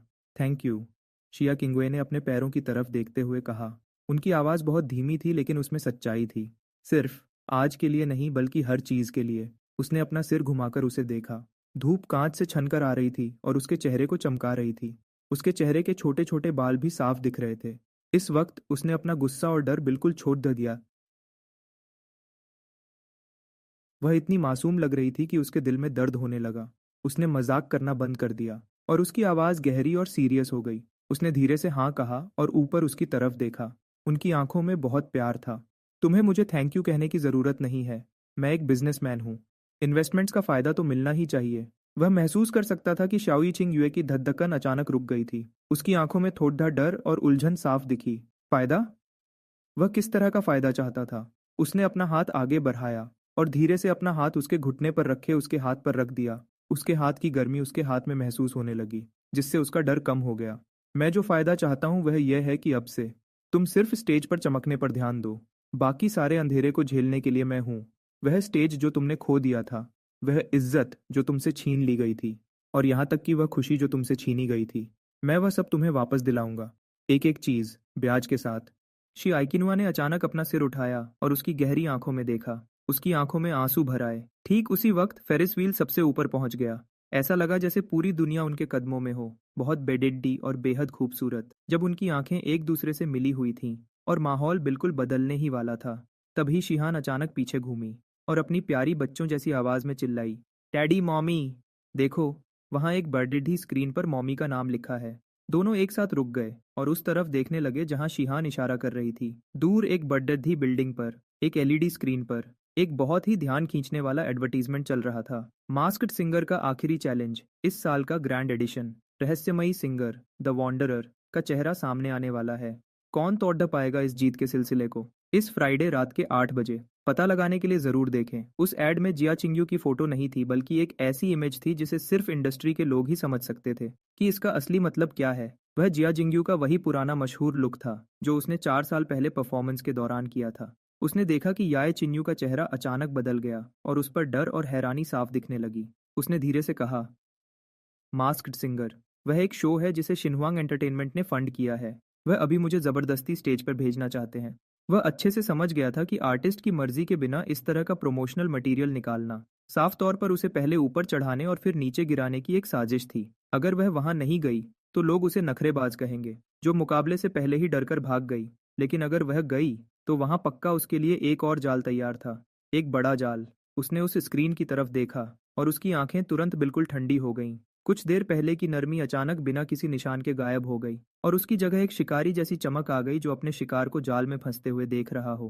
प्रेसिडेंट जाओ, वह बूढ़ा लोमड़ी, लगता है अभी तक कोई सबक नहीं सीखा है। उसने जाजियाजी युए का ठंडा हाथ जोर से पकड़ लिया। उसके चेहरे पर एक खतरनाक मुस्कान आई और उसकी आवाज में एक अलग ही ताकत थी। अगर वह तुम्हारा गाना इतना ही सुनना चाहता है तो ठीक है, तुम जाओ। लेकिन इस छोटे से खेल की कहानी को थोड़ा बदलना पड़ेगा। अगर तुम गाओगी तो ऐसा गाओगी कि वह अपनी जिंदगी पर शक करने लगे। तब तक गाओ जब तक उसकी शिनहुआंग एंटरटेनमेंट वहीं बर्बाद न हो जाए। उसने सीधा जियाई चिन्यू की आंखों में देखा और एक एक शब्द आराम से पूछा, चिंग युए, क्या तुम अपनी ताजपोशी के लिए तैयार हो? शुक्रवार रात के 8 बजे। स्टूडियो 1, जांगचेंग radio and television broadcasting station. यह उस वैरायटी शो की जगह थी जिसे पूरे होक्सिया में सबसे ज्यादा देखा जाता था। मास्क्ड सिंगर का लाइव ब्रॉडकास्ट। एक बड़ी गोल छत से बहुत सारी महंगी स्टेज लाइट्स लटक रही थीं। स्टेज के बीच में 3D प्रोजेक्शन से एक खूबसूरत म्यूजिक की जगह बनाई गई थी। नीचे 5,000 लोग बैठे थे और उनके साथ म्यूजिक इंडस्ट्री के 3 बड़े जजेस भी थे, और स्क्रीन के पीछे करोड़ों लोग इसे ऑनलाइन देख रहे थे। बैक स्टेज के इंतजार करने वाले रास्ते में हवा में एक अजीब सा डर था और बहुत ज्यादा टेंशन बनी हुई थी। उसने जियाई जिंग्युए को देखा जिसने एक सिल्वर मास्क पहना हुआ था। उस मास्क पर छोटे छोटे हीरे लगे हुए थे और आंख के कोने के पास एक लाल रंग के आंसू की बूंद बनी हुई थी। यह वह नाम था जो उसने उसे दिया था, स्ट्रे कैट। कोई रानी नहीं, कोई देवी नहीं, बल्कि एक स्ट्रे कैट। उसने उससे कहा था कि पुरानी जिया चिंग्युए मर चुकी है। अब जो वापस आ रही है वह मौत के बाद जिंदा हुआ एक जंगली जानवर है। वह अभी भी अपने आम कपड़ों में था ताकि बैकस्टेज में किसी को शक न हो। उसने अपने गले में एक स्टाफ बैज पहना हुआ था जो एक टेम्पररी असिस्टेंट का था। उसके हाथ में एक थर्मोस था जिसमें मालवा नट की चाय थी, क्योंकि उसे डर था कि ज्यादा गाने से उसका गला खराब न हो जाए। उसने उससे प्यार से पूछा, शिया? चिंग्युए ने एक गहरी सांस ली। उसके हाथ बिल्कुल ठंडे पड़ चुके थे। उसकी आवाज में घबराहट थी। मैंने सुना है कि आज रात का मुकाबला पॉप किंग पेसे से है, जो शिनहुआंग एंटरटेनमेंट का सबसे बड़ा आर्टिस्ट है। ये पक्का प्रेसिडेंट जाओ का काम है। उन्होंने ही उसे आज रात मुझे रोकने के लिए भेजा है। चाओचे ने थर्मोस का ढक्कन खोला, गर्म भाप को फूंक मारी और उसे पकड़ा दिया। उसकी आवाज में थोड़ा गुस्सा और लापरवाही थी। सिर्फ जोर से चिल्लाने से कोई अच्छा गाने वाला नहीं बन जाता।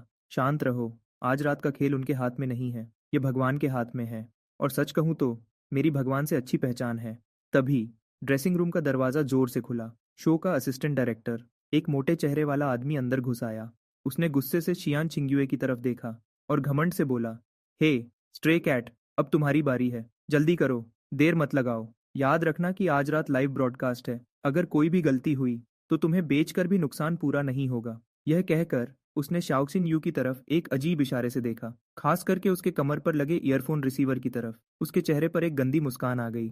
जाओ छे की आंखों में एक चमक आई। वह एक पल में सब समझ गया। उस रिसीवर के साथ 10 मिनट पहले ही छेड़छाड़ की गई थी। प्रेसिडेंट जाओ सच में उसे इतनी आसानी से छोड़ने वाले नहीं थे। स्टेज पर अचानक सारी लाइट्स बंद हो गईं।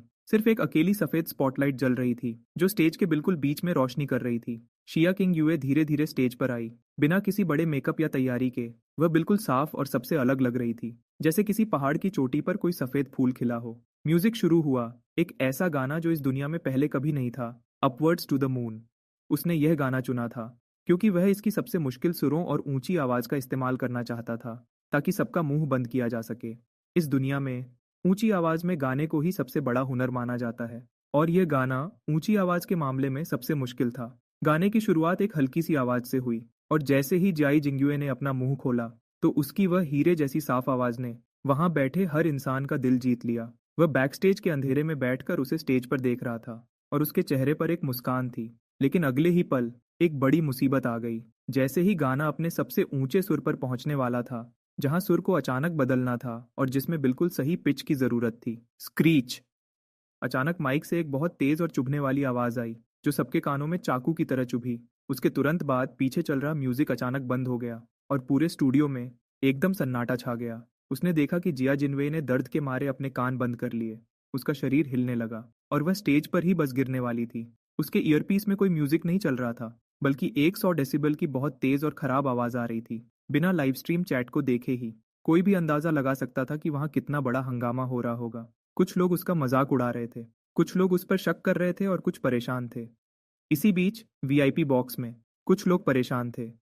इसी बीच वीआईपी बॉक्स में प्रेसिडेंट जाओ मॉनिटर को घूर रहे थे। शायद उन्हें लग रहा था कि यह सिर्फ मशीन की कोई खराबी है। स्टेज पर जाई जिंग्युए बिल्कुल निराश हो गई। ना कोई म्यूजिक था, और ईयरपीस भी खराब हो चुका था। उसके सामने हजारों सवाल उठाती आंखें थीं। स्टेज की तेज लाइट्स के नीचे उसे लगा कि वह बिल्कुल अकेली हो गई है। उसने अपना मुंह खोला, लेकिन कोई आवाज नहीं निकली। वह अच्छे से जानता था कि इस वक्त वह क्या सोच रही होगी। क्या सब खत्म हो गया?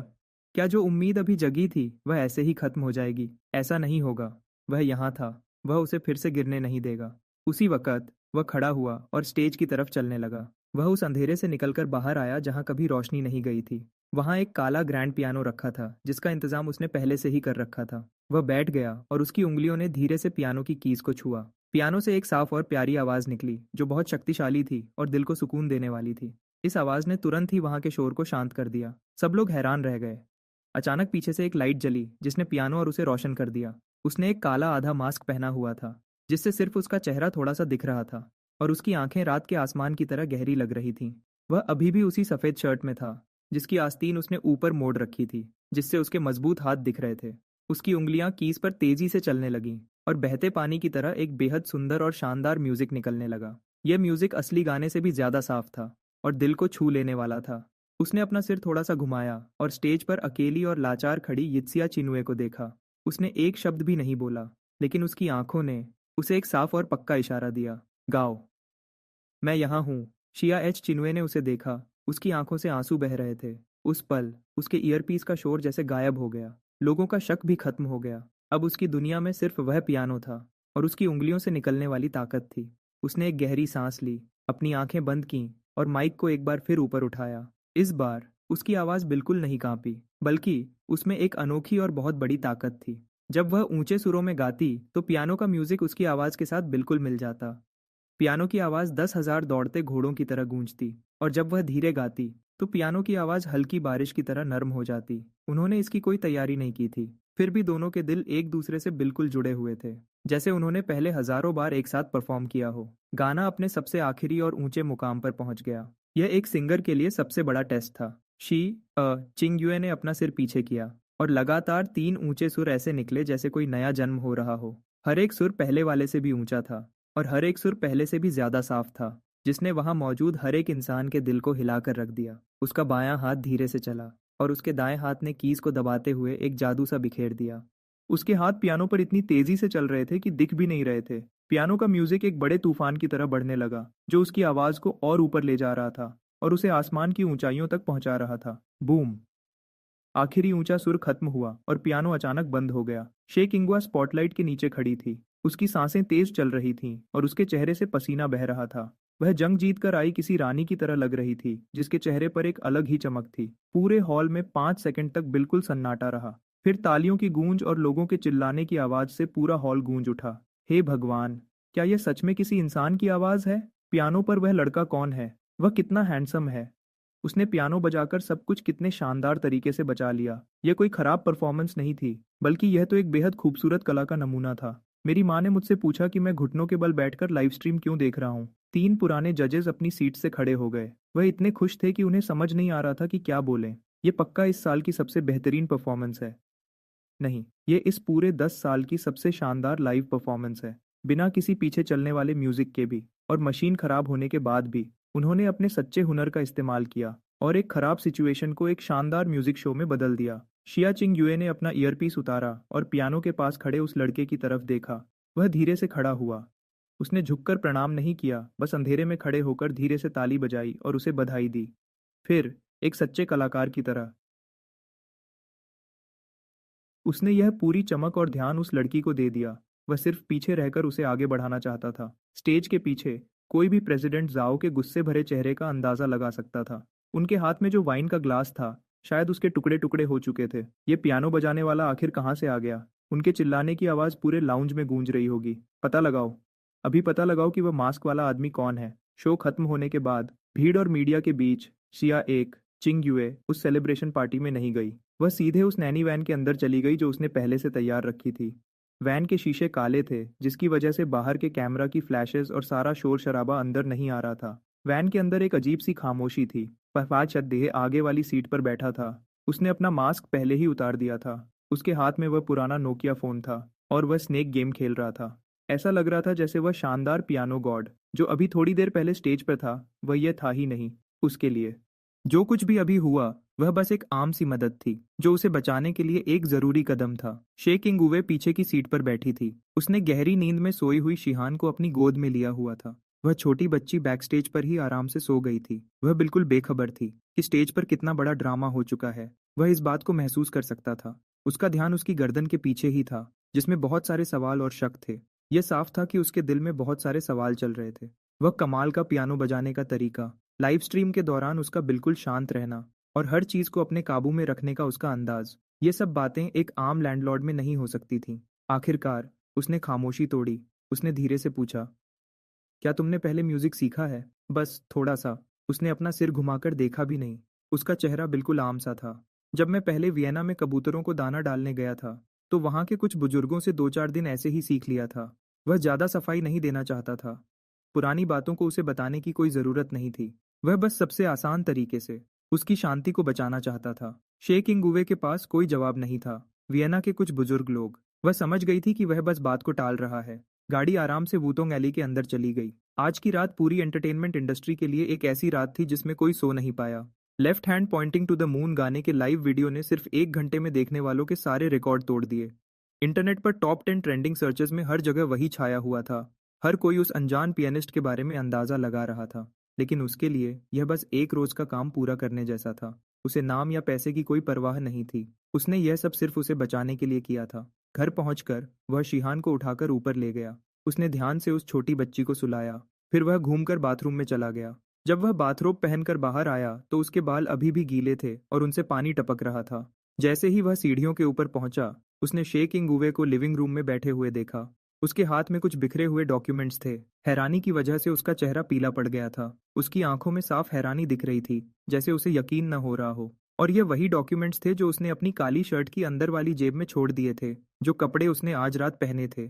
गाड़ी से उतरने के बाद उसने उसे ऐसे ही सोफा पर फेंक दिया था। वह अच्छी तरह जानता था कि उसने उन्हें देख लिया है। वह डॉक्यूमेंट्स इंग्लिश और फ्रेंच में लिखे हुए थे, जिनके ऊपर सोने के रंग का एक बड़ा लोगो बना हुआ था, जीएमजी ग्लोबल मीडिया ग्रुप। ऐसा हो ही नहीं सकता था कि वह इसे न पहचाने। एक पुरानी पॉप डीवा होने के नाते वह किसी भी और से बेहतर जानती थी कि जीएमजी का क्या मतलब है। ये दुनिया की सबसे बड़ी मीडिया कंपनी थी, जो हॉलीवुड के आधे से ज्यादा सिनेमा घरों को चलाती थी।